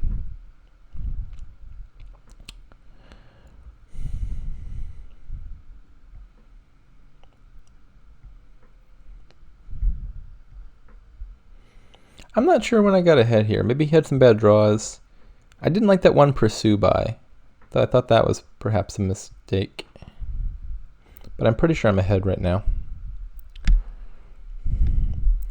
Like, we're on track for me to win the Groundskeeper split 6-4, which will be very good when it comes time to score.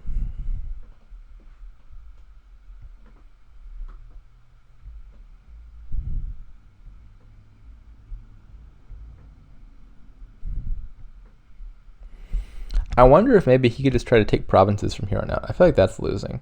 If his deck starts getting full of provinces, it's not going to hit 8 consistently anymore, even with that hireling. I was wondering if he was considering to call Royal Carriage on the hireling, but apparently he decided not to. Actually, I'm very unsure as to why he didn't. He must have drawn that hireling with his last card. Because, like, I can't really think of any card would be better to use carriage on than hireling here. When you carriage a hireling, you get... Oh, I see how it is. I do not want to put that in hand.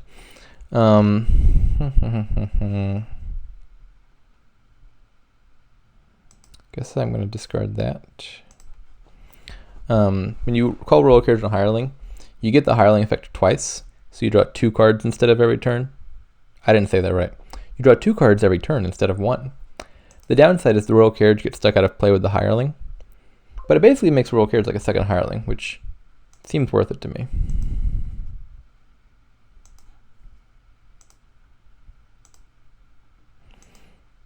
Remember how I was talking about my deck not dudding? It's really struggling to prove me wrong. Ah, dang it, I did the thing again. Undo. I don't want to top deck it. I want to put it in my hand. Maybe the second one as well. Hopefully I can draw back to those. Because if I don't get back to those sleighs, which I'm not sure if I'm guaranteed to, I would end up really trading off like next turn's turn quality for this turn's. Because obviously, if I don't put horses into the next shuffle, I could be in some trouble.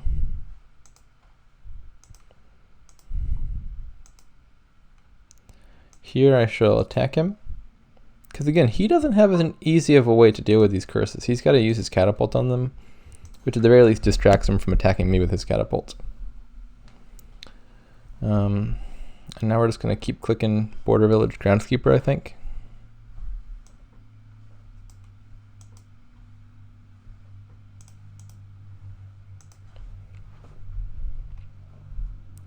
The schemes aren't actually that great, because the card I most want on top of my deck is Horse, which I can't top deck with Scheme.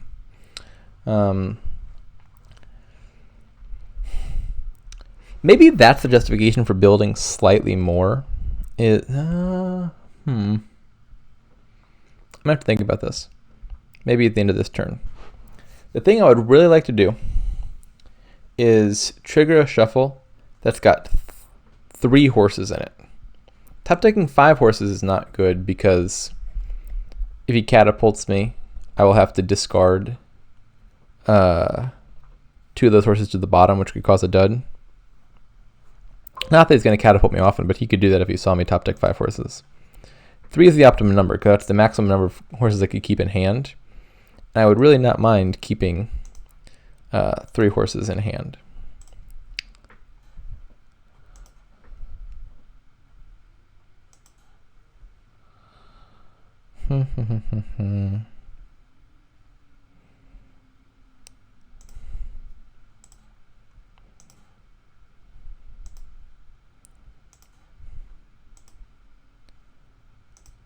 Okay, so now let's see if I can do this. I could do it here, I think. Yeah, this works, this works. So what I'm going to do is I'm going to play this twice. Continue, continue, continue. Now I'm going to play the Groundskeeper. Now I got 3 horses left on top, and I've got 1 to trash with my catapult. Yeah, now we're cooking with gas here. I'm not totally sure what that phrase means, but I see the people on Cracking the Cryptic say it all the time when they start doing well at Sudoku. It seems to be a positive thing. Probably a British thing.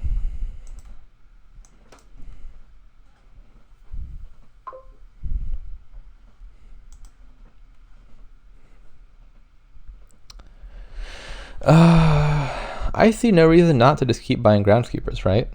Like, if I just keep doing that, how do I lose?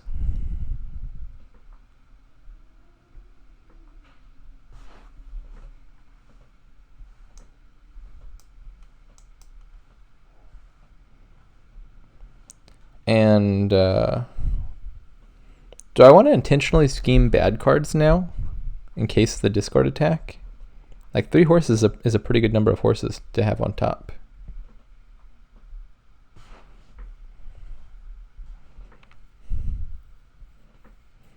Yeah, sure. Let's scheme like Catapult, Royal Carriage. If he doesn't attack me, I can use the Royal Carriage on a cantrip. If he does attack me, that can be the Royal Carriage that I call on a sleigh.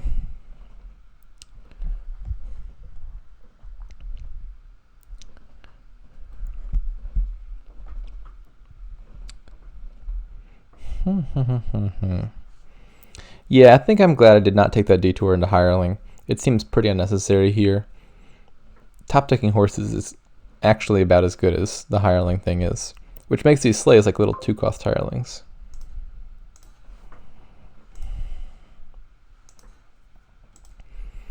I mean, the one marginal benefit of Hireling, of course, is it's immune to Catapult, but 3 horses should be more than enough.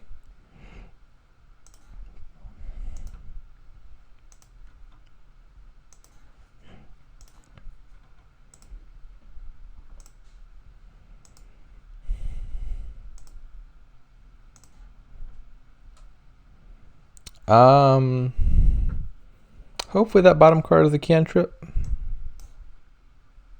Well, it's not.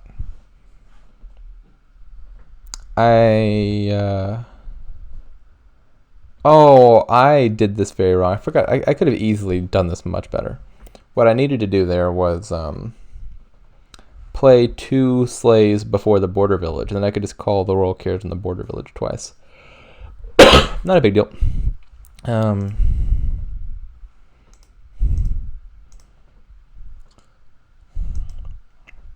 So what we're going to do instead is just top deck 4 horses.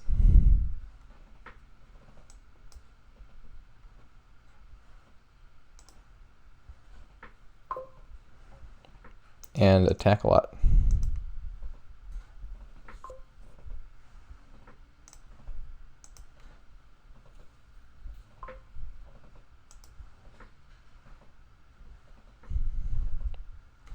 I should have considered discard attacking him. I didn't consider it, but I should have. I mean, I still could, but I don't feel like going back. Burn your bridges behind you, as they say. I believe, so now I should scheme catapult, I guess. And I guess that's it. No, I'll scheme another card. I'll scheme a sleigh. Now I'm not even sure he can safely touch Groundskeepers anymore. Because like if I could do that same thing again one more turn where I curse 3 times and then buy Border Village Groundskeeper, that would just be a win.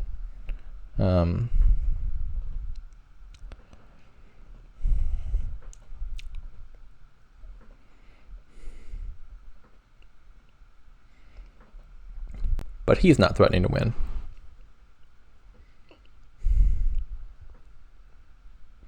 He neither has enough royal carriages to touch those curses, or not. He can touch the curses. He doesn't have enough royal carriages to empty the curses, and nor does he have enough buys to buy 2 Groundskeepers.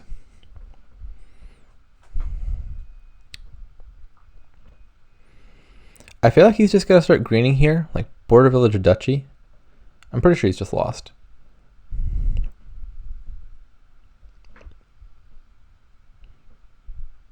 Wedding.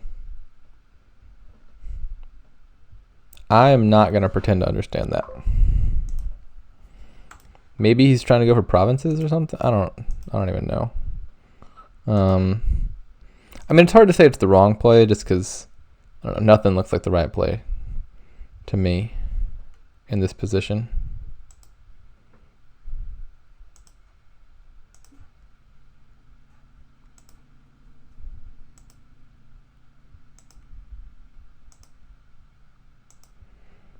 Where are my horses at? Oh, I don't have any more horses, do I? I think it is possible that I may have trashed too many horses last turn and gotten a little bit greedy with the attacking. I cannot, with any confidence, rule out the possibility that I've done that. I have no idea what that last card is. Probably a cantrip. 1, 2, 3. How many Groundskeepers do I have? Do I have 5? Maybe it's a Groundskeeper. I don't know what it is. I think it's a Groundskeeper, though.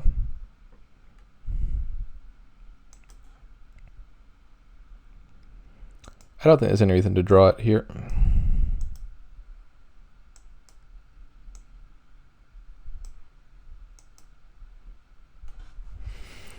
Okay, so call roll carriage on that. We shall attack. I have now forfeited my ability. No, I haven't even forfeited my ability by province, because my deck could call carriage on catapult on a turn I really needed to hit 8. Now there's 2 curses left, so he could theoretically curse me twice, which I believe means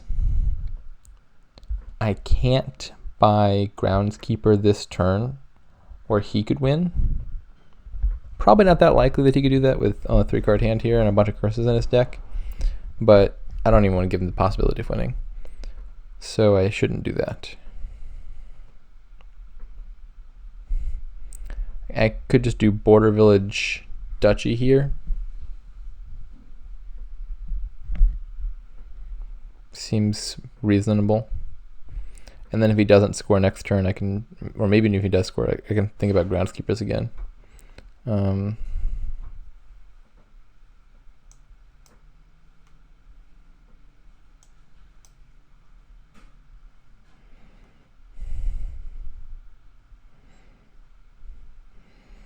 So here I probably should scheme some stuff. Because I don't have my horses top decked. I think Scheming Border Villages is good. Because villages are good.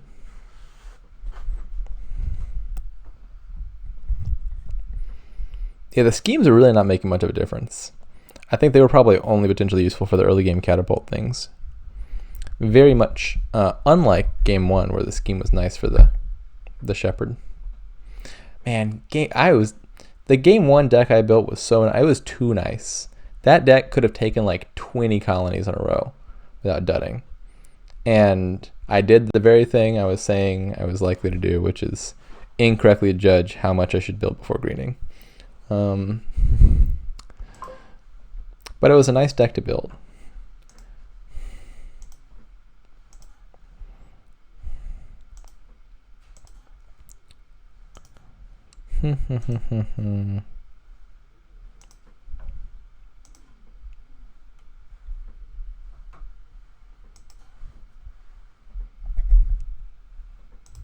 It's important never to play 2 of the same card back to back, because they look pretty on the client if you play them in a different order. But if you play them back to back, they look ugly.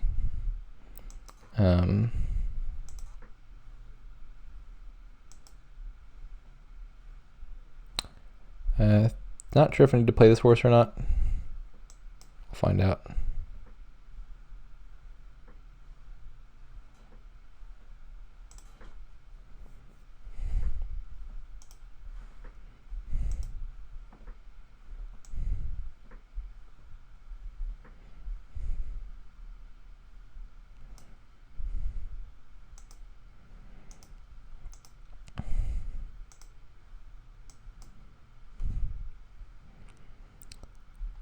So he's tried to score with Province. The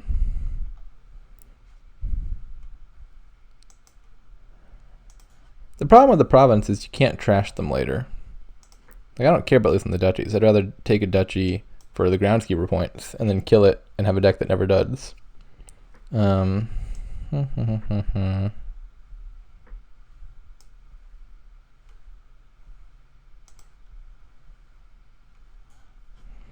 This turn I'm probably just going to kill the horses, I think.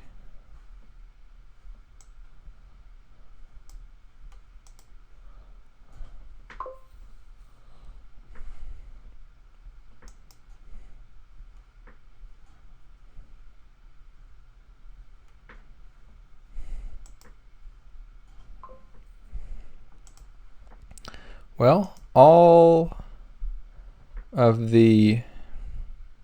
I want to top deck the catapult, but it's hiding behind the buttons. There it is. Okay, yeah, he's just going to resign. Fair enough. Alright, we're coming back. I've already failed to do the thing I really wanted to do this match, which is win exactly 4 games. All 4 of my first 4 matches, I won 4-2. And I was really hoping for the 5-peat of the 4-peat. I already see something fun in this kingdom. But, anyways, this is a 6-game match, and he won 2.5 of the first 3 games, which obviously makes it impossible for me to win 4 total. It's very rude of him to win like that. Anyways, in this kingdom, Necromancer is a laboratory, because you can use Necromancer to play the zombies. Zombies aren't interesting in their own right, but when they're kind of interesting, but like they're not interesting enough. What's interesting is you have Way of the Horse here. Way of the Horse lets you play a card as a lab and then return it to its pile. And so the way you do this is you could play Necromancer as horse, but then you lose the Necromancer. It goes back to the Necromancer pile. Instead, you play Necromancer to play a zombie and play the zombie via Way of the Horse. And then the zombie, well, it's in the trash. It's not in play. And so it fails to return itself to the pile. Because A, there's not even a zombie pile in the first place. But B, the card's not where it's supposed to be. You know, Way of the Horse is moving a card from play to the supply. And so even if there were a zombie pile, the card is not in play, so it can't move back. So Necromancer is going to be good here. It's going to be worth at least 3 laboratories. You can take 3 Necros, and they'll be worth the first 3 labs. Let me double check. I don't. So normally, obviously, you can only play each zombie once. I don't think anything about horsing a zombie changes that. So I'm pretty sure if you had a fourth necro, the fourth necro would still be useless. They have the 5/2 and have chosen to open with Sacred Grove. That is interesting. I'm not sure what I think about that. Might be good. The single terminal nature of this kingdom is a little bit of a pain. Can you build to a big Horn of Plenty megaturn? That's a good question. My inkling is yes. Just via necromancers. Like if your opponent tries to green too early, you could put extra stuff in the trash. And then you'd have bonus laboratories for additional necromancers. And you can get thin enough here with Spice Merchant and such. So I think I believe in trying to build up to Horn of Plenty. I think that should start with Spice Merchant and Silver. I want to get thin.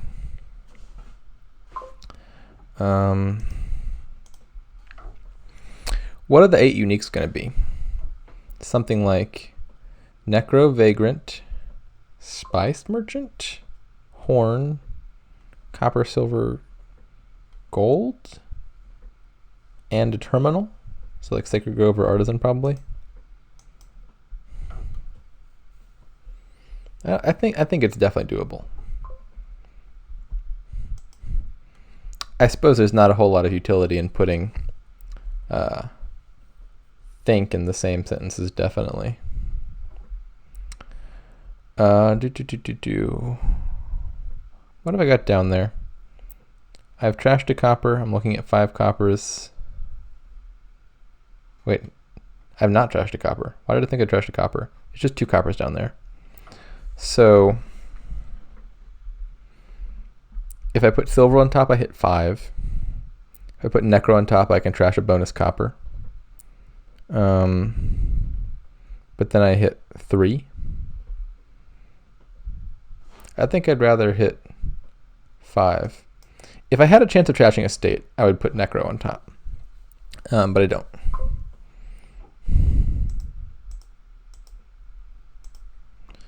I guess we're taking Sacred Grove. I mean, I'm not sure it's better than Artisan.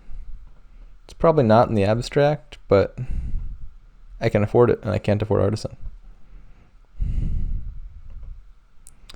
I could also just take Horn of Plenty already. That's probably better, actually. Like, why do I need... Okay, well, this hand might be a good reason.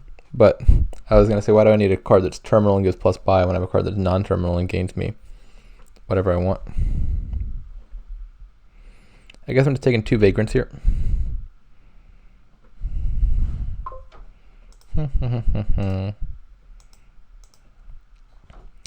It's actually kind of annoying the way Vagrant and Necromancer interact. Because what I would really like to do is use Vagrant to check the top card of my deck. And then know exactly when to play the Zombie Mason. But the card I most want to trash with Zombie Mason is an estate.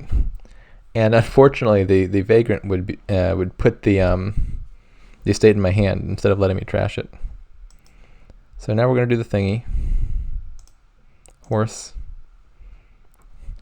Do we want to draw into this shuffle? It would be a bummer to cause both my Necro and my Spice Merchant to miss. But I get a chance at finding Horn of Plenty, which would be nice because I don't want to get behind on Necromancers. How many cards are down there? So I shuffle my deck before this turn. And down there is Copper, Silver, 2 Estates, Horn, and 2 Vagrants. I think I can get back through that if I force one of the Vagrants. Or at least close to getting back through it. I got close enough. This is worth it. I think. Might just be 2 Necromancers. I really want to draw.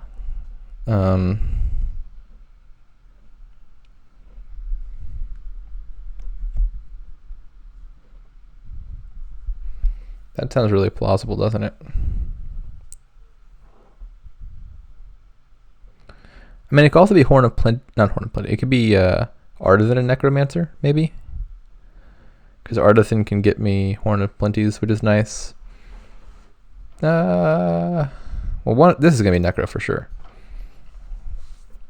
And the consideration is Necro, Artisan. I think those are probably the two main things I could buy here.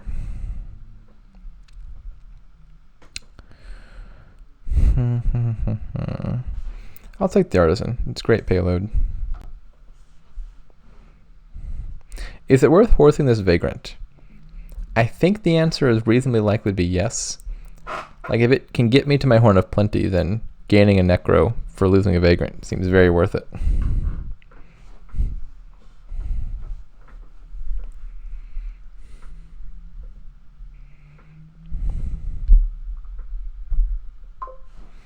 Ooh, love that. We love that. That is a unique card. Horn of Plenty likes unique cards. I have just lost Vagrant, which was a unique card. So I'm happy that it has been replaced. I don't know if it looks the same way to everyone, but it has that little visual bug where the zombies look like horses all the time. And I've been trying to minimize that. Like, he played Zombie Apprentice using Way of the Horse, and so then it looked like a horse. And so I chose the same one so that just Zombie Apprentice would have the visual bug. And then he went and did it with with a Zombie Spy too at some point. Now there's two of them with a visual bug. And I've been trying to avoid that. I'm pretty sure he's trying to like complete the collection and like make all of them look wrong. It's Agent of Chaos over there. So I want to top deck a Necromancer. And then we're going to take a Horn of Plenty and a Necromancer.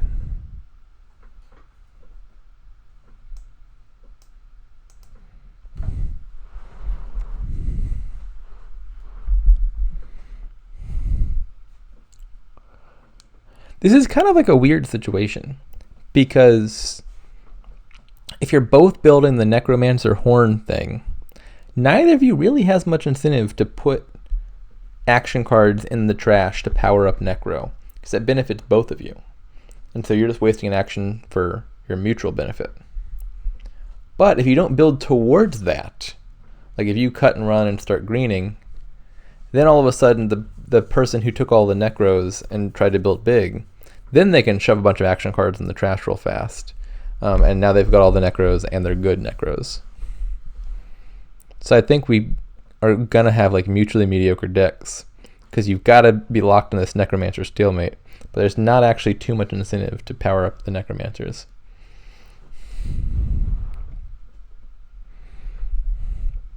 And Will-O-Wisp is a really good card here, like Laboratory at times.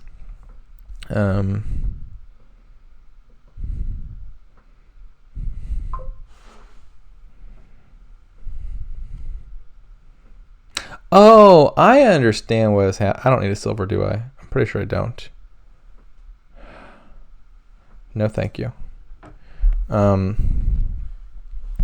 He wasn't voluntarily choosing a different zombie just to make the horse bug thingy look more apparent. He'd played two Necros in the same turn, and so he had to choose a second zombie. I understand now. I'm sorry, that was an unfounded accusation. All right, so we're probably gonna draw here. This deck feels so weird. I'm not sure where to go beyond, like, I think you just want to have 5 Necromancers, because you don't want your opponent to have 6 and you'd have 4, because then all of a sudden it's in their interest to put stuff in the trash. It's a funny kingdom.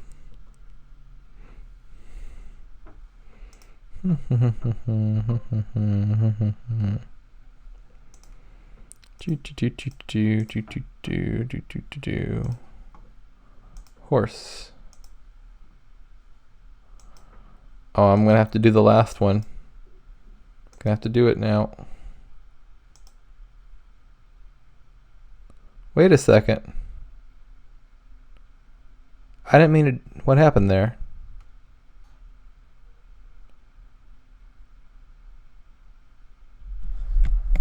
Okay, well... Undo... I think I figured out what happened.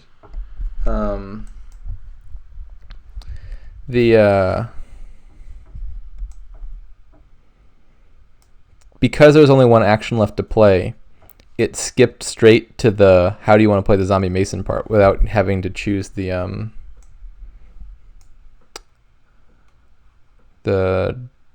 which card from the trash that you wanted to play.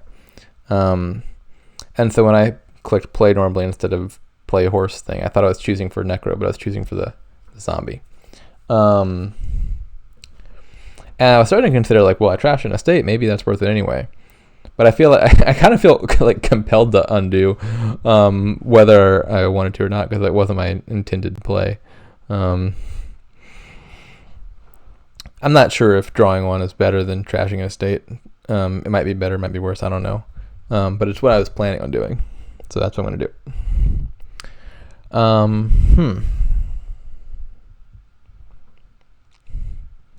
Do I just want the last necromancers? I think I do.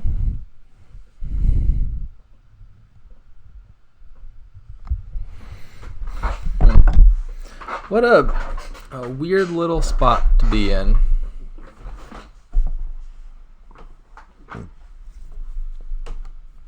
Yeah, I think I'm just doing Necro,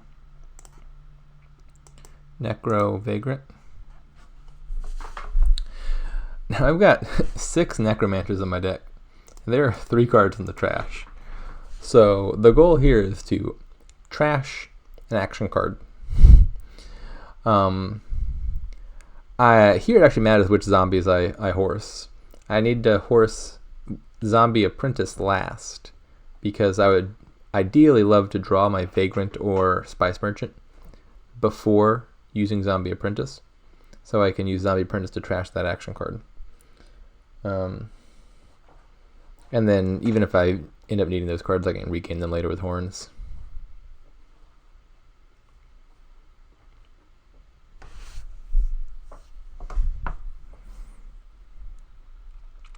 So now the first card I put in the trash is going to benefit both of us. But now that I'm pretty sure I got the 6-4 split here. How sure am I of that? I think I got the 6-4 split here. Then any additional action cards I trash after the first one benefit just me. So let's see. Gains a Necro. So 1, 2, 3, 4, 5, yeah, 6-4. I think this facilitates me doing the horn thing better.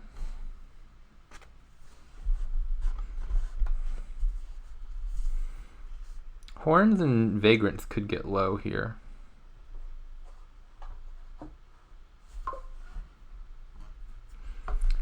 I actually think I'm in a little bit of trouble here, because he has been managing to stockpile Vagrants, which is good because it means there will be a turn on which he can convert those Vagrants into horses to draw, which is a good way to have that, like, the horn mega turn.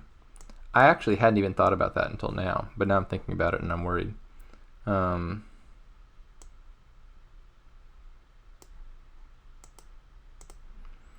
Like, most of these turns his deck will be worse, but like he can just horse most of the Vagrants.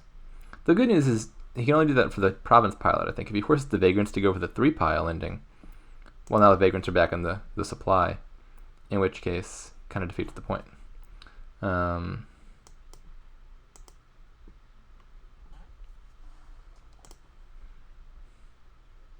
not falling for this mistake again. I'm clicking horse this time. Oh, I get bonus points. I'm going to get 2 arena points. Arena seems really unlikely to matter here. But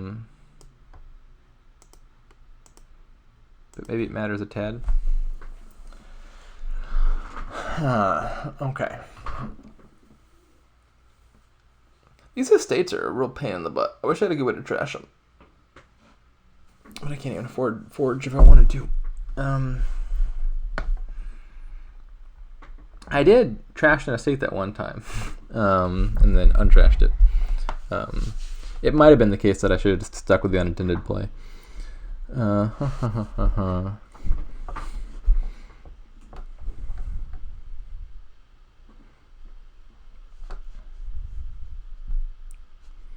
Can I take 2 horns here? Will he just win? I think he's got 5 of them. Gains a horn. Yeah, he's been taking horns like a madman. Well, not like a madman. The way one takes a madman is by not buying things and then playing a hermit. He's been taking horns like one takes horns, which is aggressively.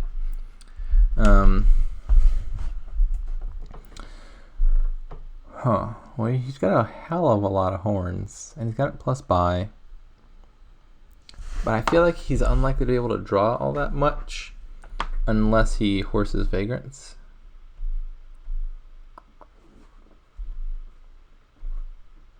Perhaps I should split the difference and take 8. I mean, if I don't get enough horns, then I just lose the long game because I never really threatened to province out. But the vagrant pileout is worrisome to me.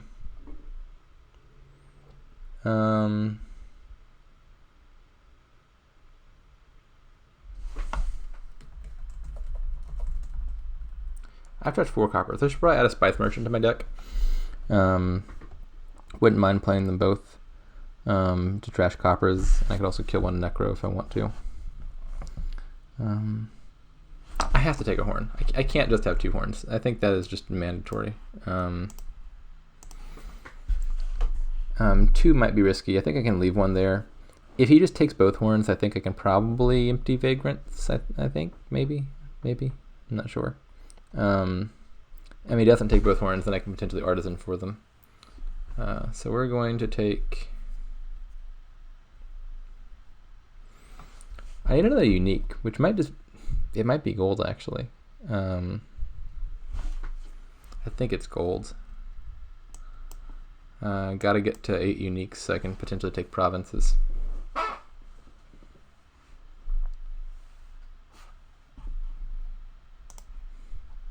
I feel like he can't draw enough to pile out here. Like his deck has the gains for it, but I don't think it has the draw for it. The Will-O-Wisp pitting is nice though. I'm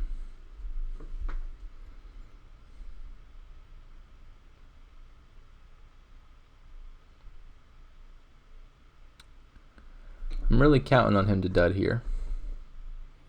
But this hand has seemingly gone very well for him so far.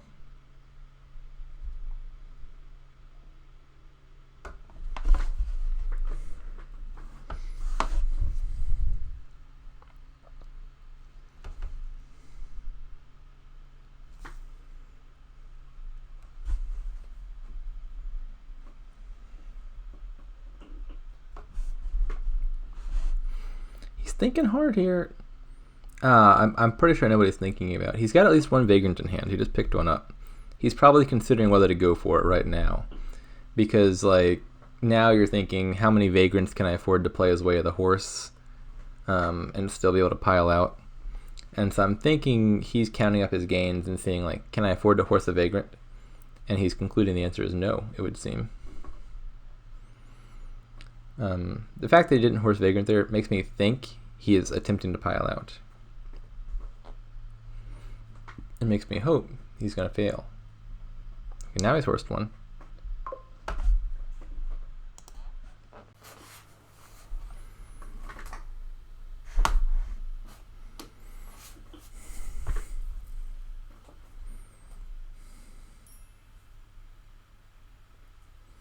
He had the same problem.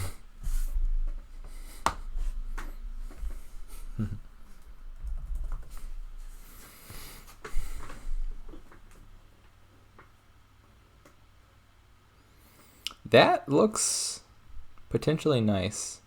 I should take that, shouldn't I? I mean, maybe there's some conceivable world where he's piling now and... No, he's not piling now. He's ended his turn. He's got... 2 buys and 5 horns is not enough. I'm just going to trash this. I was trying to consider maybe there's some world where trashing an estate affects the points enough that it's worth keeping it, but there's no way he's got a pile. I hope I didn't miscount this, right? He's at best got 7 gains, not 8. Right? Pretty sure that's true. I'm pretty sure I'm safe. If he has 8 gains somehow and arena points, then I would have lost. But he's already past the point where he could take arena points, and I'm pretty sure I'm not wrong about him only having 7 gains. Now, if he had a different boon, then he could have 8 gains, like Forest Gift or Earth's Gift. Earth's Gift. That's just such a gross phrase. Just try saying that out loud. Earth's Gift. It's way too many consonants and not enough vowels. Yeah, Forest Gift or Dirt Gift. But obviously at that point, I already knew that he had flames.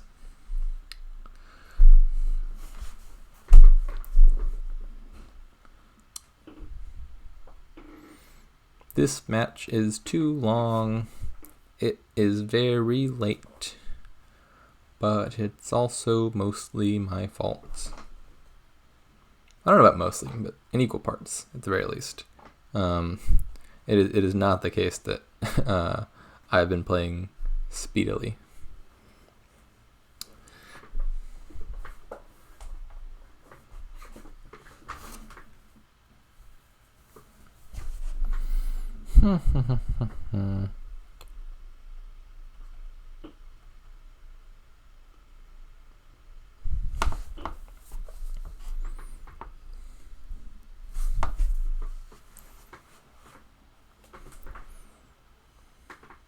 I'm really annoyed that I'm not sure I had the ability to like incorporate it into my strategy. Like I'm not sure their opportunities are messed up, but I'm annoyed that I didn't notice until kind of too late that a viable option here is just to like stack up on Vagrants for Way of the Horse for like a final turn.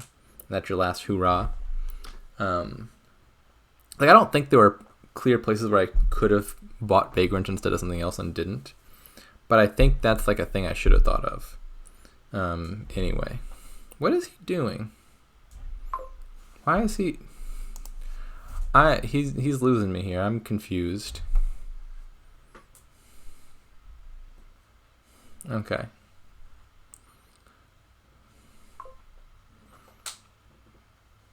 Okay, he must have counted my. Do I only have 5 gains? Did he count up my gains and only have 5 gains? That's probably, yeah. You sly devil, you. He's left exactly 6 cards left, of course, because I can gain 5 things. I don't think there's a way around that.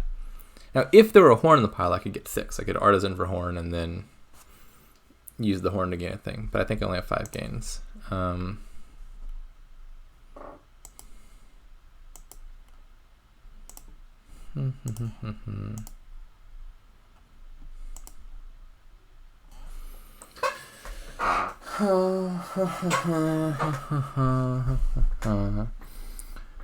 me just double check that real fast. I would love it if that weren't true. I would love it if I had 6 gains.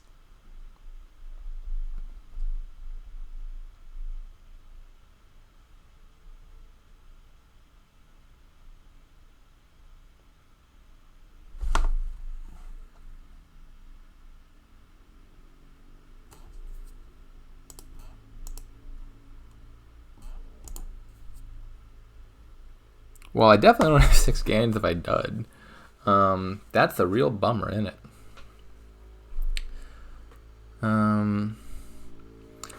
Well, I mean, if he draws, he wins.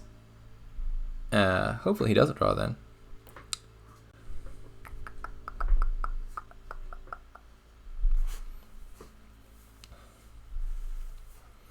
Yeah, this is a bit of... I perhaps should have forced that... I mean, I was planning on drawing further. I perhaps should have forced that Spice Merchant, because now he can, for example, horse all the Vagrants and then just go for Spice Merchants. And keeping 7 Spice Merchants in the pile would at least make that harder than it has turned out to be.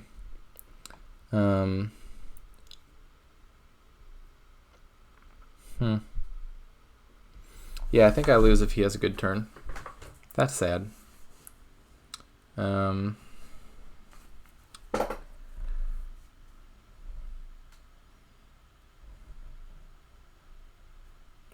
I should probably top deck an action card, which will most likely get horsed for draw.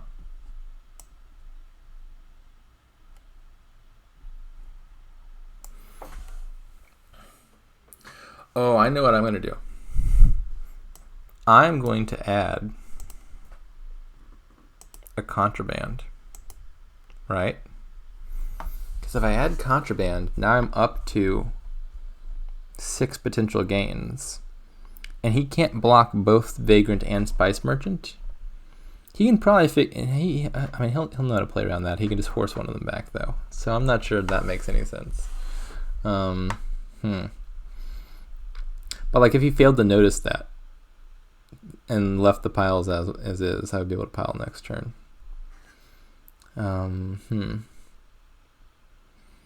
Yeah, I'm in trouble. Like I don't think his deck can play 7 Horns of Plenty right now. I don't think. It's a lot of draw. I mean, but he does have a bunch of actions to spend. He might just win this turn anyway. But like even if he can't, the horns are like little laboratories because they can just gain you actions that you then horse again over the long term. So the long game probably favors him as well now. Yeah, I was dumb about that. I was way too focused on Necromancer, I think. And I didn't think about the like horn draw, like horn for random action like Scavenger or whatever, and then horse that back is also a way to get draw. And you lose the Scavenger each time, but you just like regain it with horn. That's also viable too.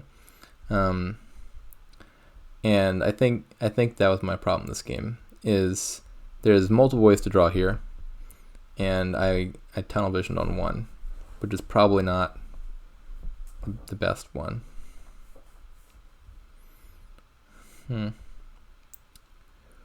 So how do I get out of this situation alive? I don't want to take province. Reducing my gains just seems dangerous. I'm not sure how I win if I like pop my horns here, right? Like if I pop my horns, I just lose all pile pressure. And then he outscores me eventually. Pretty short. Yeah, I can't do that. So we're going to take ourselves a contraband, I guess.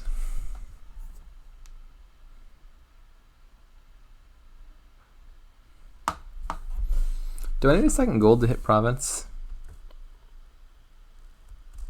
How does that even work? I got contraband, which will add money. Yeah, I might need another payload card.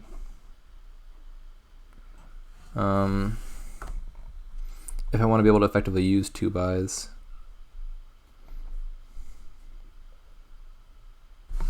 Well, I want the contraband.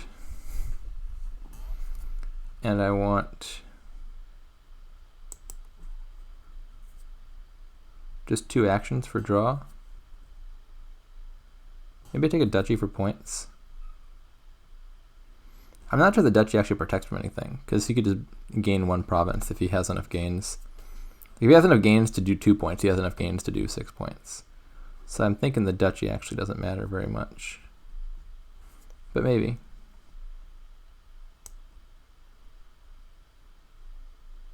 Let's take a Forge. Forge is an interesting card that very well might just become a horse. And another Artisan.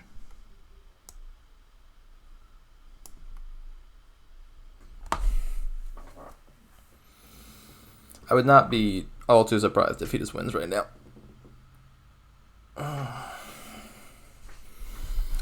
Yeah, 6 gains does not seem that, or 7 gains does not seem that hard to do. Oh, maybe I should have counted his uniques. Maybe duchy does make a difference.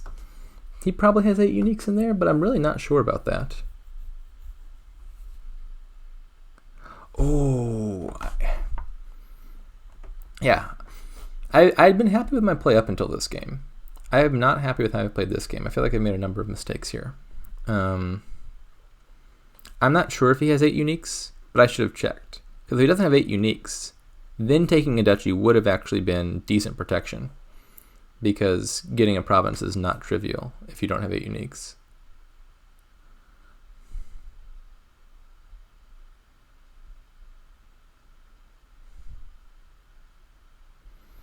Yeah. I mean, no guarantee it makes a difference in the first place, but it's just like one more thing I overlooked.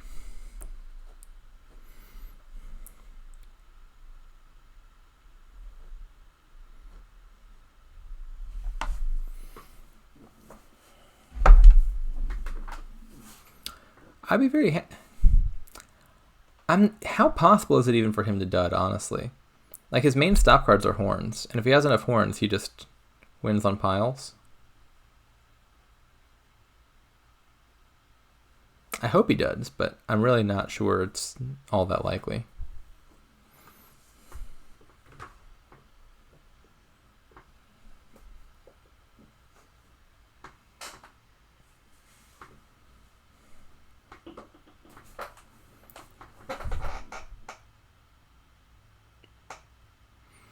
Right, so he's going for the Spice Merchant pile out, it seems.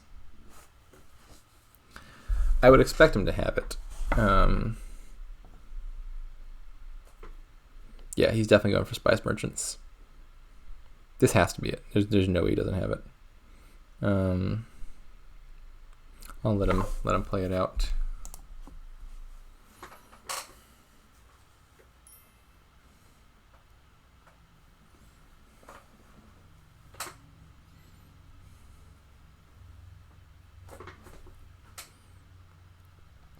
I can discard 3 cards to gain a gold. I shall not do that.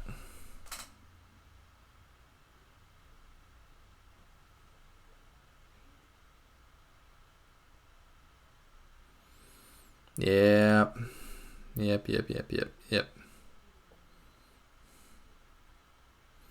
The province would not have made a difference.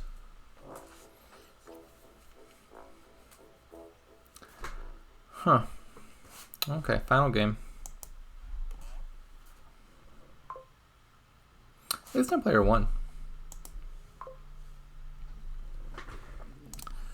What have we got going on here? Looks like you can build really big. Paddock for draw, Witch for draw, Royal Carriage for actions, and maybe eventually Paddock as well. Upgrade is interesting with horses. You can like upgrade them into 4s and then into 5s. It's a nice gainer. There's Duke around, which it's probably not the A strat, but it means you definitely got to build if it weren't already clear enough, just because it's a whole stack of extra points. The question is just going to be how to get there fastest. I feel like Silver Moneylender just seems pretty obvious to me. I'm going to start there. I mean, you could contemplate research, I guess. I really want to hit 5 and get Witch. Prize the first 5. Is that true? Maybe it's upgrade. Yeah, I mean, upgrade can't collide with Moneylender. And I can turn the estates into guides. Maybe upgrade's a better first 5 than Witches.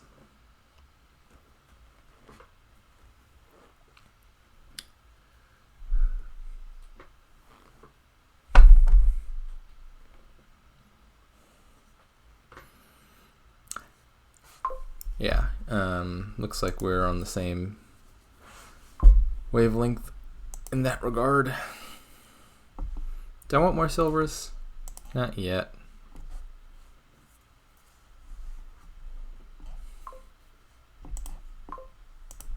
Yeah, we're doing the same thing. Hopefully he doesn't have double 5s. That'd be very sad.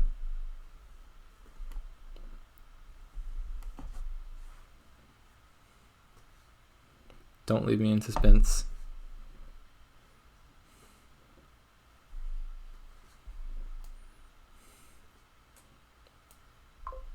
Okay, good. He did not have double 5s. Is it witch time? How much do I even care about witch, honestly? I mean, probably you get it It's just terminal, and that's awkward. Kind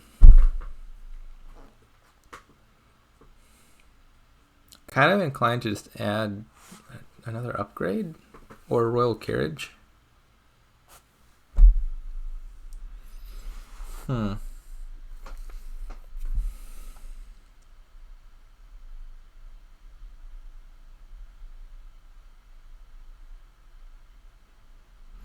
Two upgrades seems like a good number to have, isn't it? Interesting. So my upgrade is bottom decked. Should I call my guy? I've got a $5 hand and I can trash a copper. I think I'm just going to keep this hand. I think.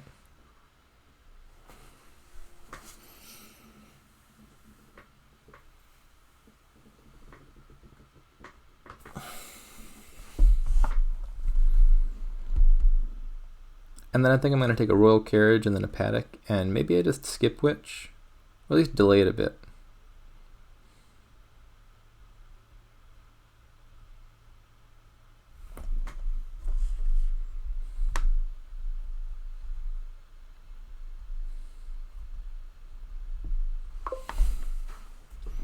You can add witch and threaten to use it for pile pressure, because it gives you more control over like emptying curses. You can call royal carriage to potentially gain multiple curses, and then all of that potentially allows you to have more control over both when the game ends and also when paddocks activate. Should I call this guide? I've got an upgrade in hand, but I think I want to call it anyway. I've got another upgrade down there and a lot of other good cards, 2 of 3 of which bottom decked. Such is life.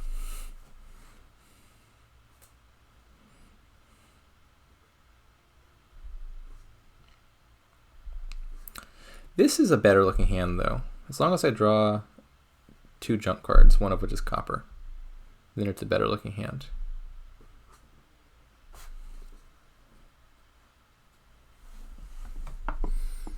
I might be behind. He's gotten to play all of his trashy thingies. Whereas I've had upgrade bottom deck both times now, along with royal carriage. I had a lot of bottom decking happen, despite having guide to attempt to avoid that.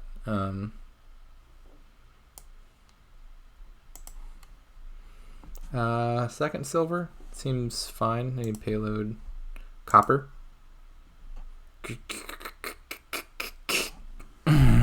Okay, then that's how it's gonna be. I see. How did I draw like every card in my deck that's not copper? I'm sad now. There's the copper. I presume I just trash Moneylender now.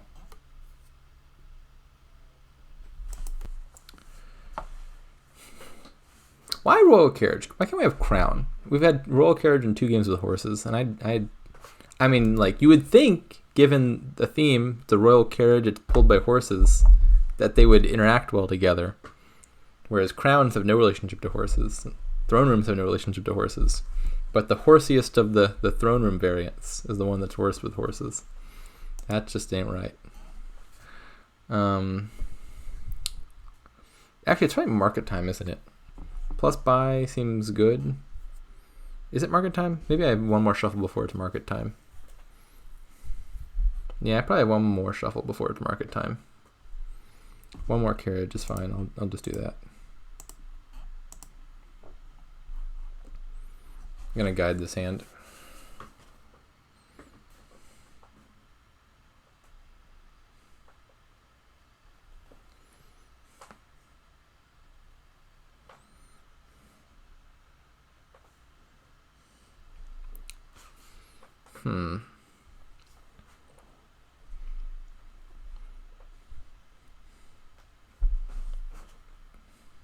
I'm not sure if I'm ahead or not. I had the player 1 advantage, but his deck is thinner. A lot thinner, it seems. How is his deck that thin?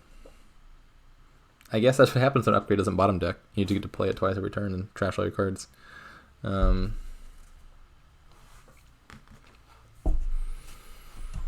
Yeah, I think I'm slightly behind in that regard. I've got more 5s, for sure.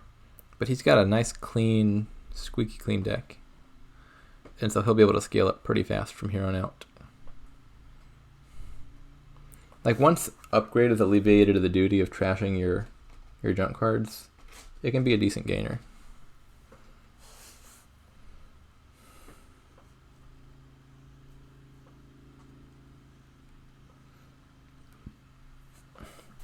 Then again, it seems he can't hit 5 here, which is good. Like if he could add a Paddock this turn, he'd be cruising. But it seems he cannot. Please draw good cards. This is acceptable. I will accept this. Never mind. This is unacceptable. I won't accept this. I can't even call guide. I can't call Royal Carriage because the guide is on the mat. What the hell? I am officially unhappy with my draws.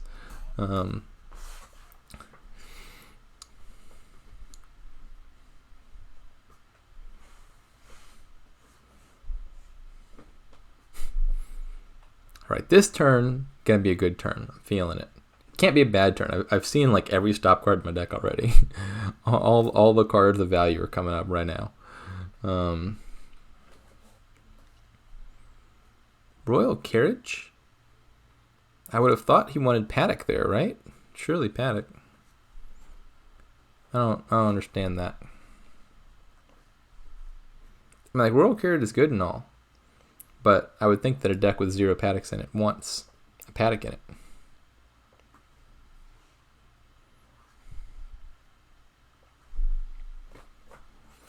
I think, is promotion on the line? Like, I had to do really badly to fail to promote, and I have succeeded in that thus far.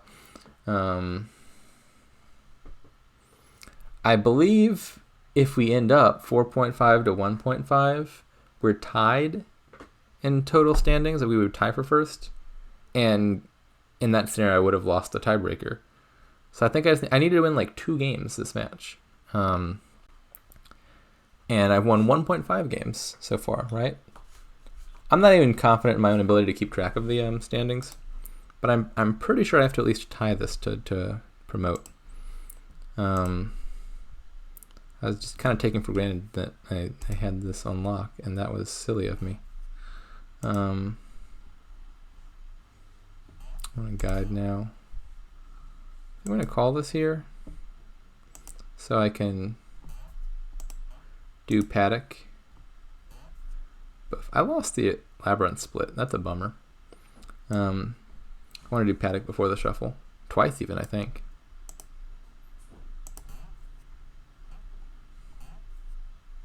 Might as well upgrade silver, I guess. Moneylender? Moneylender. And now market.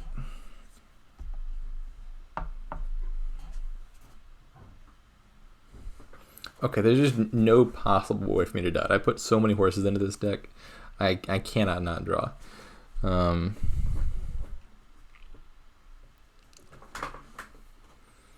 So guides are awful low. What else can get low? Not sure exactly, but things can get low. Upgrade can do autopile-ish things with horse indirectly. Like upgrading horses into moneylenders and upgrades is some nice... what's the word I'm looking for? When you like gain things that gain more things, that thing. It's not like super powerful, but it's relevant.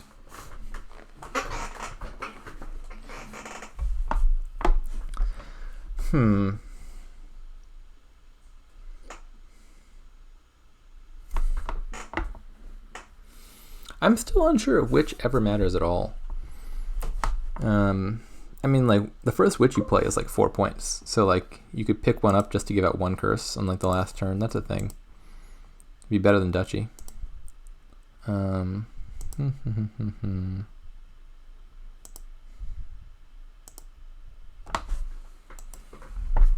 Alright. Is it better to call Royal Carriage on market or on upgrade? I'm going to think market. I'm not sure if I can hit...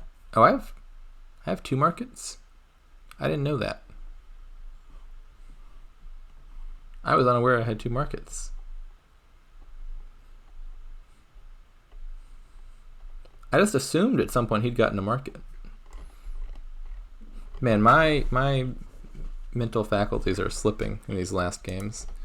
So down there I've got a moneylender and silver. I think that sounds right. No, I killed a silver. I got a moneylender and something down there.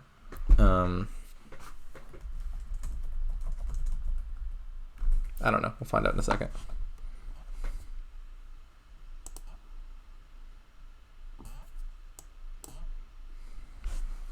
Okay. So I think we'll play the paddock.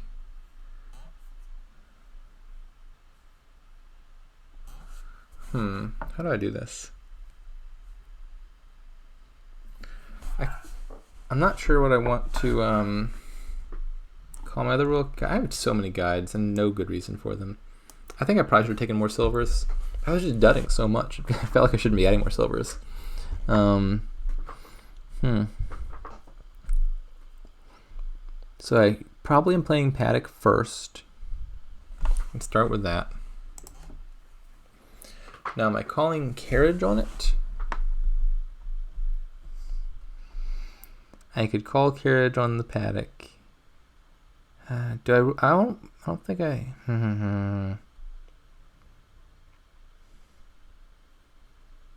I could just call royal carriage on moneylender.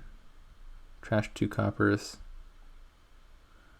Upgrade these 2 horses into something.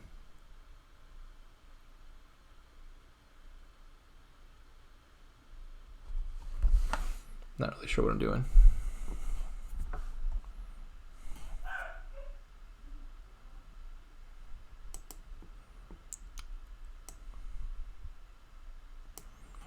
I think we're just going to take more of these. I guess research is a marginally better card than moneylender at this point. This is basically just dummy cards for me to re-upgrade in a moment. So it doesn't actually matter much what I choose. Okay. I think I want to witch now because I'm kind of low on draw. I've killed my horses. I do that a lot, mostly in making jokes. Witch and a carriage feels good. I can like call guides until I find like which carriage something or other and go from there.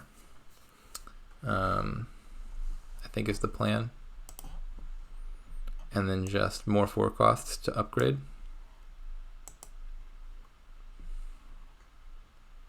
I think I should guide this. I want to find the witch. It'll be annoying if I find the witch with like no carriage or cantrips. But I think I should take the chance. I got 4 guides. They can't go so badly. I could guide all the way through my deck and like back around if I needed to. I think I've been a little bit greedy with gains, but I think I can manage it. It is funny to me that I'm taking witch here just as the draw card over paddock, or just in general. But I think I just need to draw for like this turn specifically to get through my deck well, and paddock doesn't do good at drawing the turn you play it.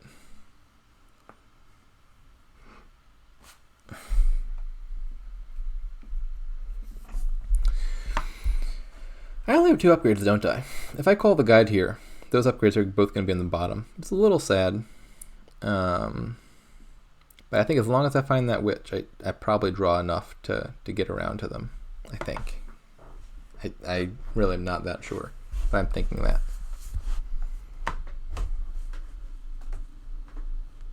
Does he have a bajillion and 1 carriages? I feel like he might. There's very few carriages all of a sudden.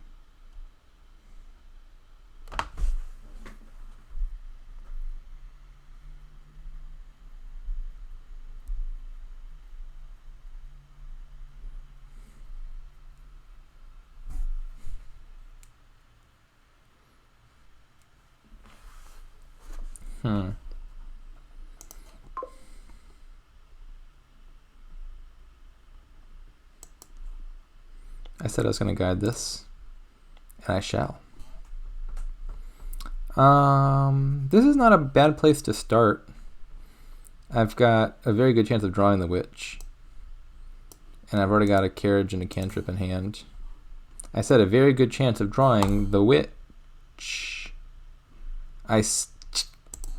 Okay then. Okay. This is partly my fault for being aggressive in how many thingies I took. But, I mean, one of those cards down there is a market. So, it was pretty good odds, I thought, that I found the witch in time. Well, I guess I just kill this research for draw now.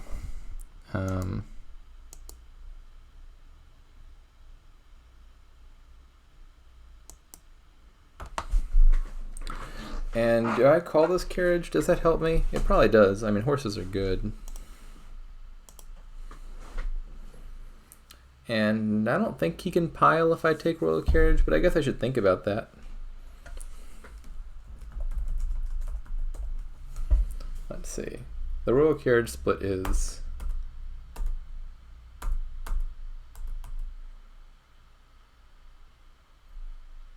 5-3.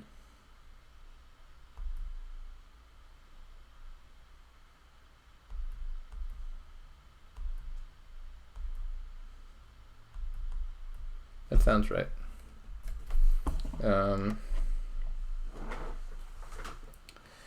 Yeah, this turn's going to cost me. It's going to cost me a lot.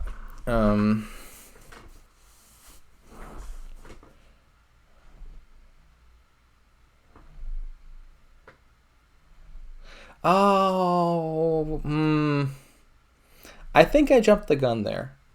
Looking back, I think if I had counted my deck correctly, or taken the time to count my deck, I would have realized that, like, down in those bottom 6 cards down there, I had carriage, market, witch.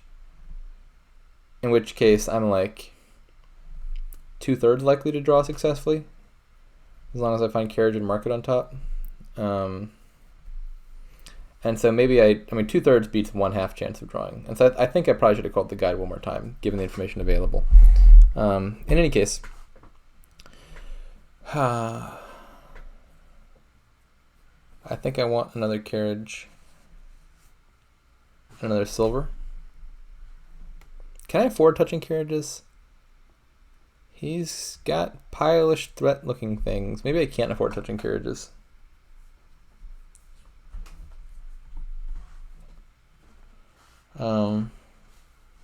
Maybe I'd take Paddock instead.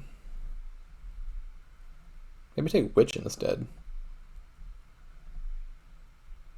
I need the village. I think.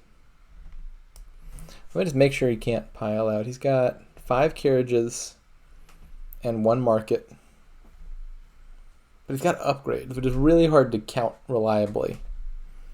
He can upgrade, horses into researches and researches into carriages, and then use those carriages again. That's intimidating. I'm really worried about touching the carriage pile. I'm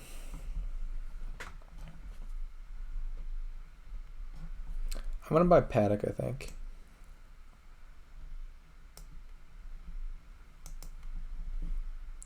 Paddock feels like a card that... Wait, what's going on? Am I just very confused? I'm really confused. What have I done? I bought a witch and I shuffled my deck. Where'd the witch go? I'm confusing myself. Oh, I know where the witch went. I played research. It's on my research thingy. I was trying to figure out why witch was not in my starting hand, and it's because it's set aside. I'm no longer confused.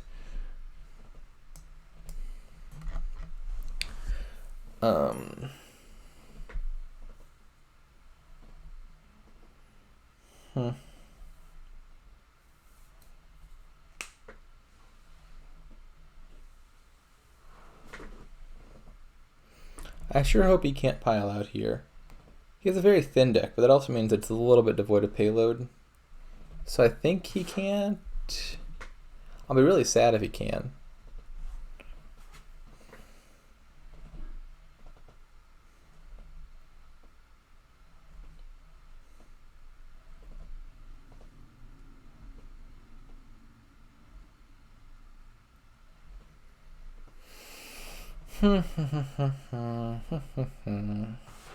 This turn should be a good turn for me. He's got to be careful. I've got a lot of draw coming in. A lot of draw. And my greediness in the past turns means I do now have a bunch of payload once I eventually draw it. I think he would be ill-advised to lower piles very much here.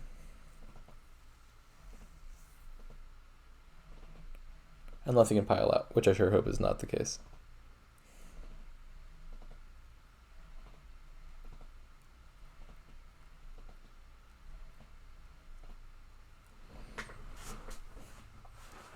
I think scoring shouldn't be that hard if I can pile out. Like, the curse I give him will be worth a lot of negative points. Uh-oh. No, does he have it? Don't have it. Please stop. Stop doing this. Just don't win. Lose.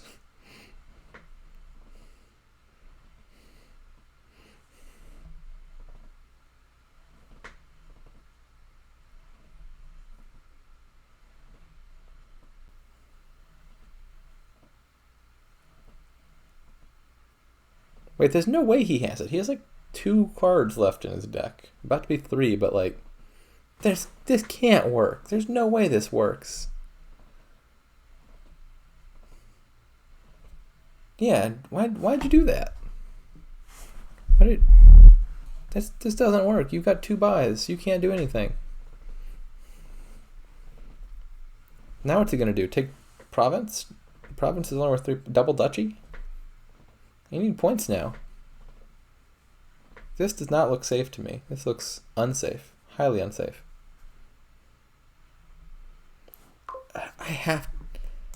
If I botch this, I'm going to be so sad. This has just got to be the win. There's no way this is not the win.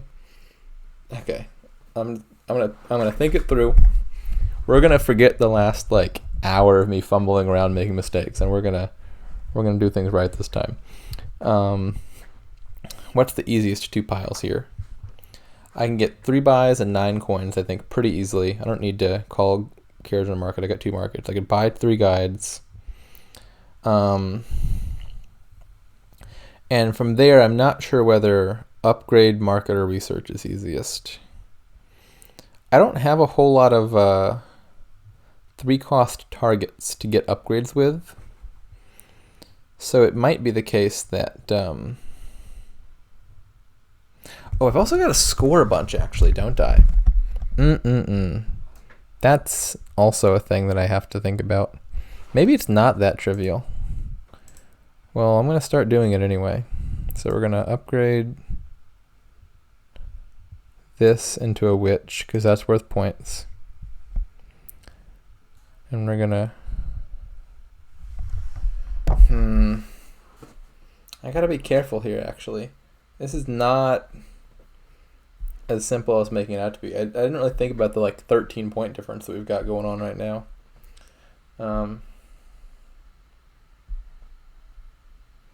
I should do research. I have 3-cost cards. I have horses. That's what I should do.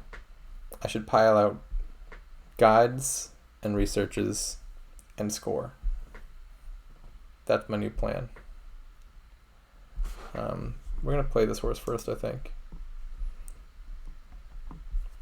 Gives my upgrade more options to target.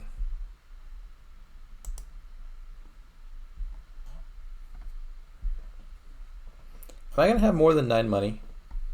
If I'm going to have more than 9 money, I could consider calling royal carriage on market. But I'm not sure I'm going to have more than 9 money.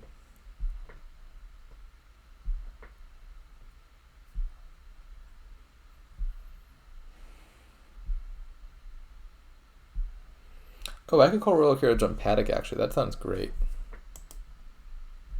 Now that this pile is empty.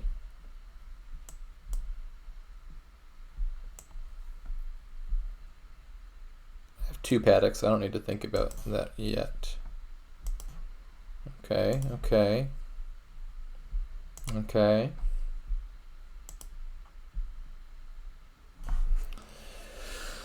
Okay,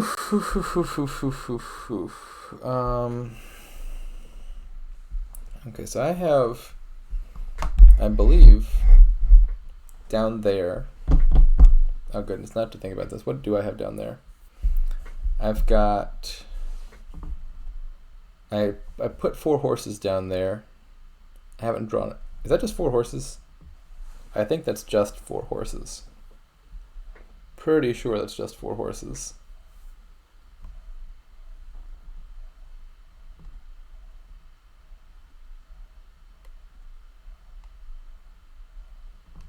Okay. So now I should be able to figure this out pretty simply. Well, not simply, but I should be able to figure this out. Can he do it?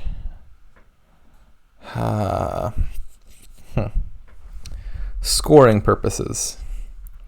I probably should not play this witch, because the witch scores me -2 points. But I also shouldn't trash this witch, because that scores me -6 points. So I think the witch is just going to sit in my hand doing nothing. I can trash the guide if I want. I got plenty of guides. I should not trash the market. I don't know why we want to trash the market in the first place, but I shouldn't do that. If I trash copper, that's worth 3. If I trash moneylender, that's worth 3. -5 plus 6 is 1 point. How do I score? 4? 4 is an awkward number, right? Scoring 3 isn't hard. I could get like a province or something. Scoring 4 is a little bit awkward. Why do I have -5 exactly? Let me just make sure I'm understanding this right. So I've got, I could score by getting a research, because I've got 1 research stuck out of play, which I will get researches, so that will naturally score me points. Yeah, that brings me to exactly 9. If I could take a tie here, I'd take a tie, because that gives me 2 wins total, which I'd be perfectly satisfied with. But I am player 1, so I can't do that. I don't think I have enough games here, do I? So I got 3 buys, but 4 researching. I've only got 3 upgrade play. Do I not have the win? That's a bummer. That's a bummer. I feel like this was a good turn for me to try to win, and now I'm not gonna do that.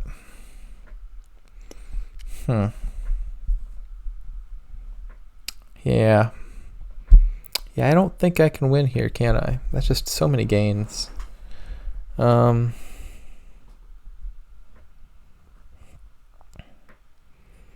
Yeah,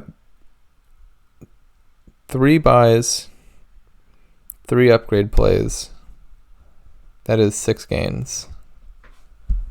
I would need to gain a card like upgrade in order to pile out. I can't do that. Okay, well, now I'm sad again. So am I just looking to double province so that he can't pile? That sounds like a thing I should probably try to do.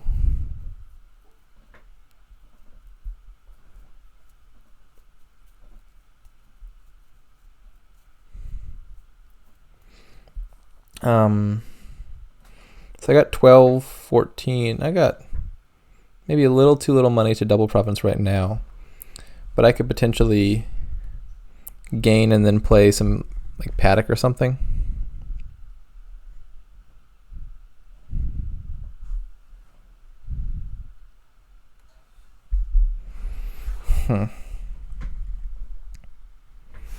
Well, I want to call Royal Carriage on upgrade, so I can start there. I'm definitely killing this moneylender in copper, right?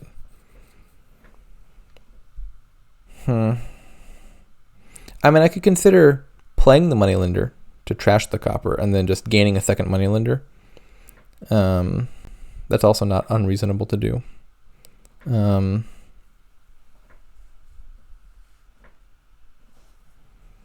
I actually like the sound of that, I think.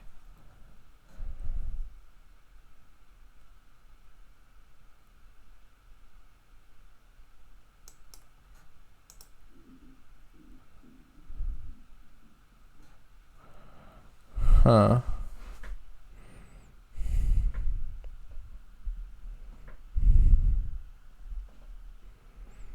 So now if I gotta sneeze. I hate that feeling. Okay, now if I trash the copper, that's worth 3. Then I have 5, 8, 10, 12 money. That's enough to double province. Double province is a lot better than single, because Wolf Den. I could even witch him. I'm not sure if witching... I mean, witching now is on the table because I'm not trying to pile it immediately. I'm not sure if the curse is net good or bad.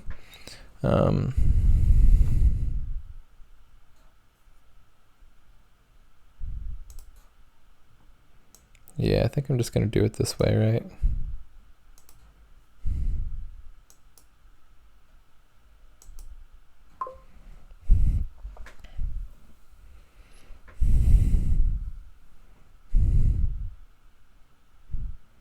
Curse him or not curse him? Tough call. I mean, I untop deck 2 horses.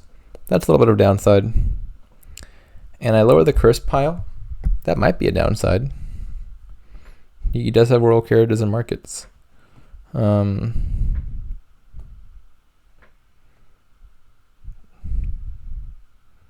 don't know if I should play this witch or not.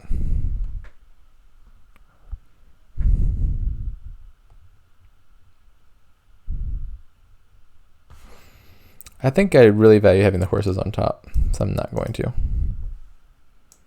We're going to province twice. And take a silver.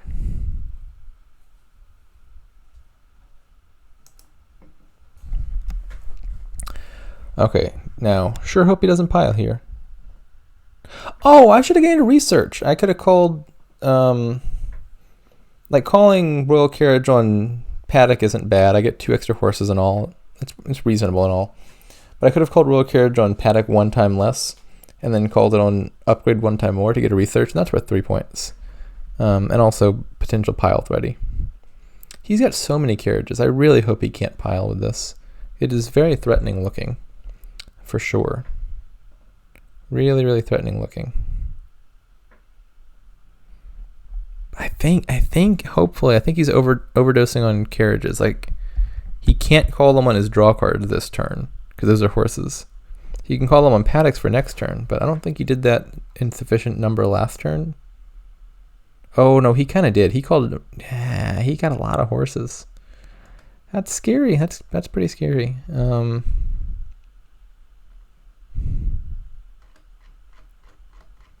This is a scary place to... dang it. Yeah.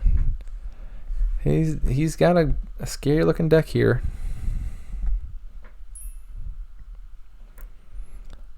I'm spooked.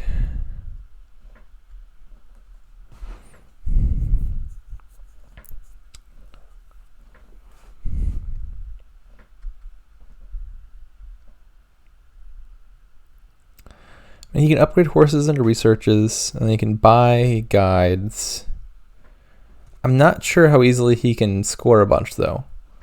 I think I'm gonna survive. I think I'm gonna survive, because I don't think he has low. Oh, he has some low-hanging Wolfden points. He can kill that curse for 4 points. That brings him up to 8.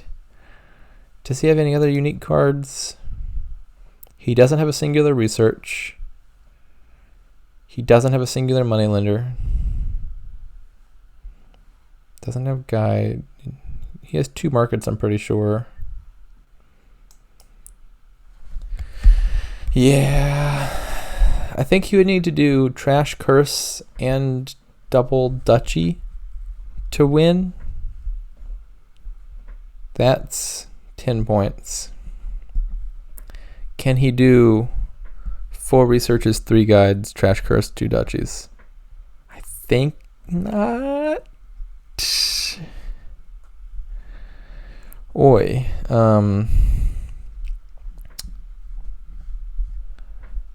This This match is taking too long. So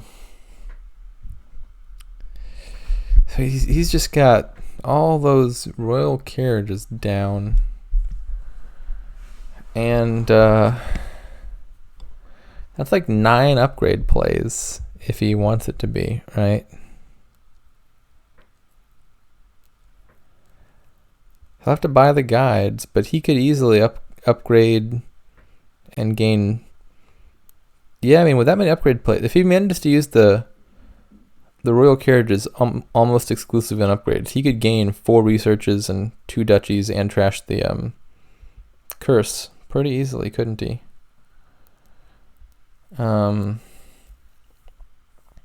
He would still need to generate 9 money, which I think is hard for his deck, because his only money sources are. Does he have silvers? He might have silvers. Maybe it's not hard for his deck. Maybe I'm overstating things. Oh, where are the silvers? Maybe they're in the trash. There's 5 silvers in the trash, and there's 3 in my deck. There's some number of silvers in my deck. There's 3 silvers in my deck. He's got 1 silver right now, doesn't he?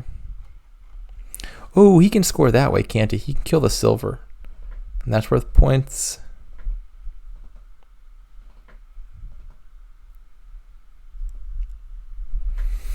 I guess I'll find out in a moment. This doesn't look like he's going for the win. This looks like he's going for try to avoid losing. He would have needed to use a lot more of those on upgrades.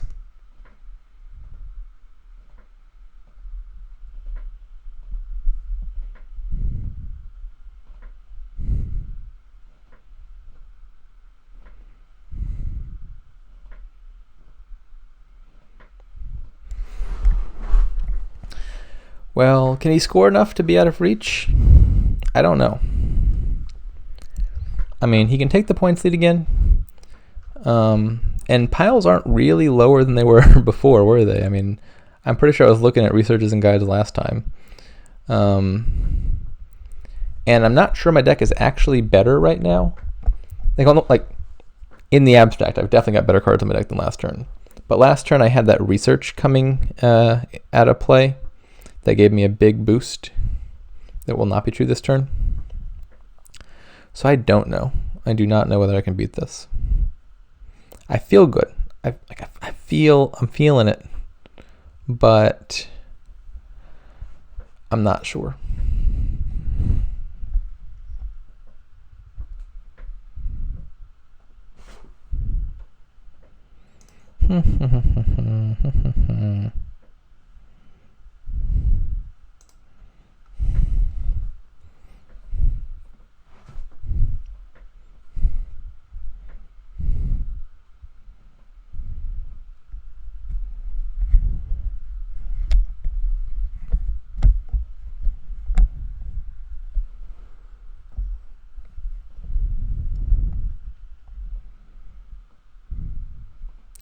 He's thinking hard here. Has he trashed that silver yet? Doesn't he still have silver? Isn't that negative points? Am I confused? Didn't he just like curse himself? He just cursed himself, right? Why would you buy an estate?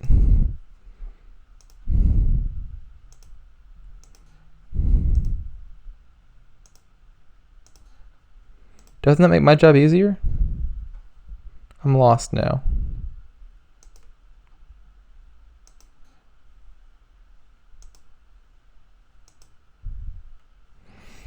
Okay, thinking time, I guess. How many horses do I have left down there?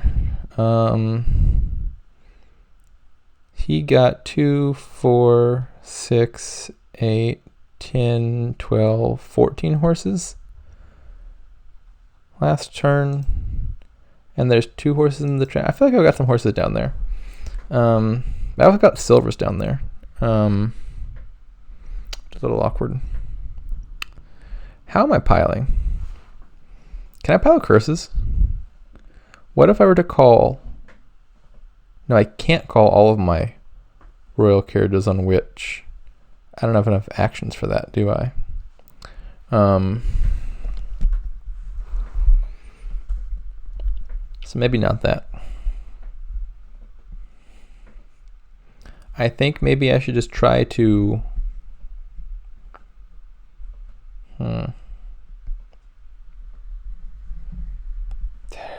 It's got to be here, right? I got to think hard about this. I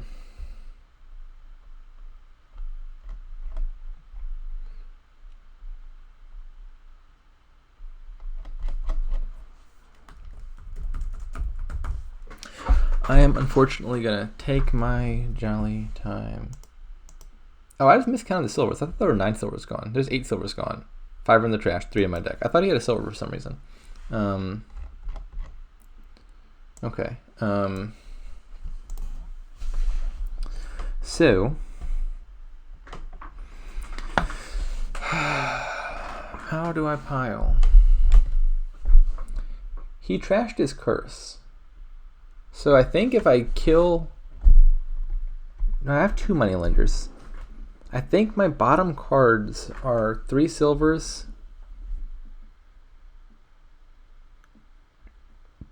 a moneylender, a province, and a horse.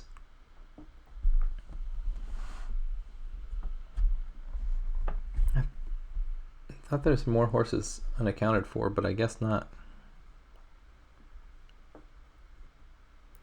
So if it's, let's just assume it's a horse. I hope it's a horse.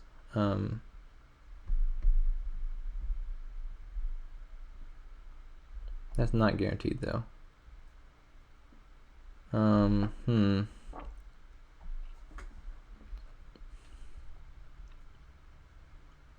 So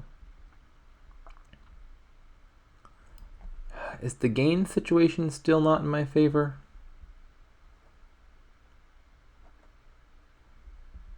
So I've got 2 markets, 2 upgrades, 3 royal carriages. That's still only 7 gains. So what I would need to do, I think that could be enough though, because I can score without gaining any additional cards. If I... Oh, I should have paid attention to the horse thing. Yeah. I'm pretty sure that there's 1 horse down there, right? I started this turn with 13 coins, 13 points. And the only thing I've done gainy-wise is play horses. Yeah, so I've got 1 horse down there. That's good news. It means if I play a horse, or if I play paddock, I'm going to go back up to 13 points. If I kill the research, I'm going to go up to 16 points. If I play a witch, I have to use the bathroom.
I know you're waiting with bated breath to find out what happens if I play a witch. The answer is he gets a curse, and that costs 4 points. That would be enough to win. So all I have to do is gain 4 researches and 3 guides, and get the horses, play a witch, kill a research.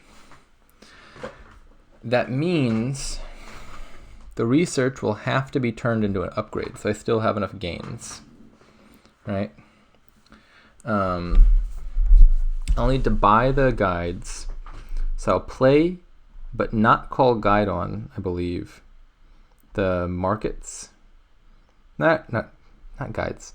I will play, but not call guide on. I did it again. I will play, but not call the royal carriage on the markets.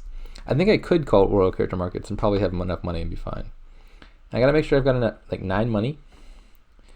Markets plus paddocks plus 2 silvers is enough to have 9 money. And then I need to play 4 upgrades on 3 cost cards, which could be a silver and the rest horses. But I also have to draw back around, I think, to the... Oh, wait. No, I have I have a spare gain. I forgot that I start with 1 buy at the beginning of the turn. I counted 2 markets, 2 upgrades, and 3 royal carriages. But I can buy a thing. So I have a spare gain. It's actually, I think, less close than that was making it out to be, actually. I think I've got a little bit of wiggle room. I don't necessarily need to draw back around to that upgrade and play it again. But I could do that if I wanted. So I think I'm going to start with a market. And again, I just want to play precisely 1 witch.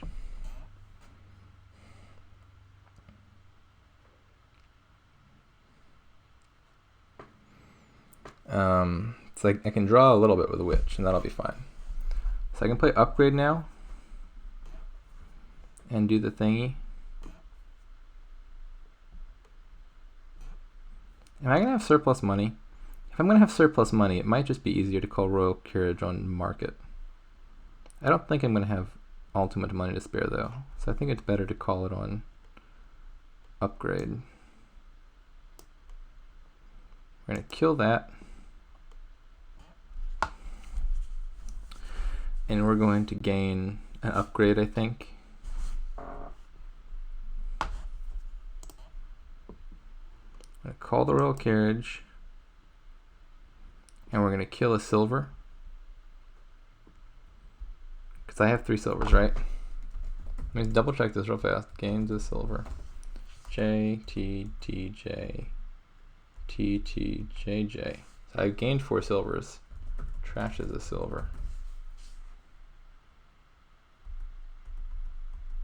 I've trashed 1. Yeah, I have 3 silvers left. So I'm going to kill that thing and gain a research. Continue. Now I'm going to play my paddocks and put some horsies down there. Play my witch. And, oh, this is stressful, but I think it should be smooth sailing from here.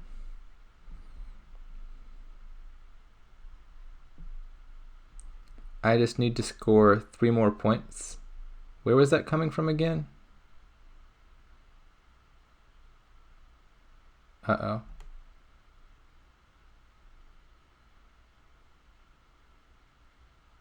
Uh-oh. Did I do something bad? I scared myself there. I was counting up the points and I was like, I've done the play the horses thing, I've done the play the witch thing, and I've done the kill the research thing. So I should be ahead in points, because that's what I'd budgeted.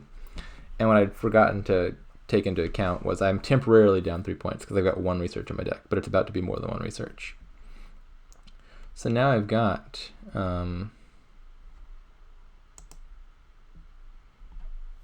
plenty of money. I got 6, 8, 10.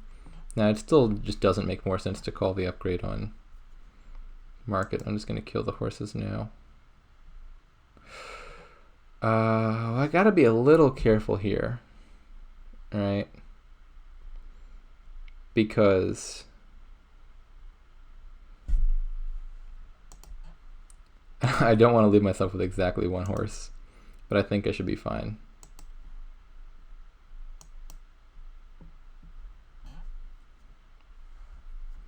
Yeah, I got the buys.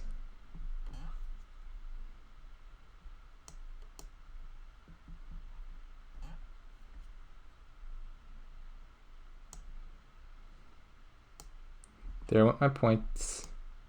But they're coming back. They're coming back. Don't worry. Here it goes. Now I kill the horse again. Back to 16. And that is the ball game.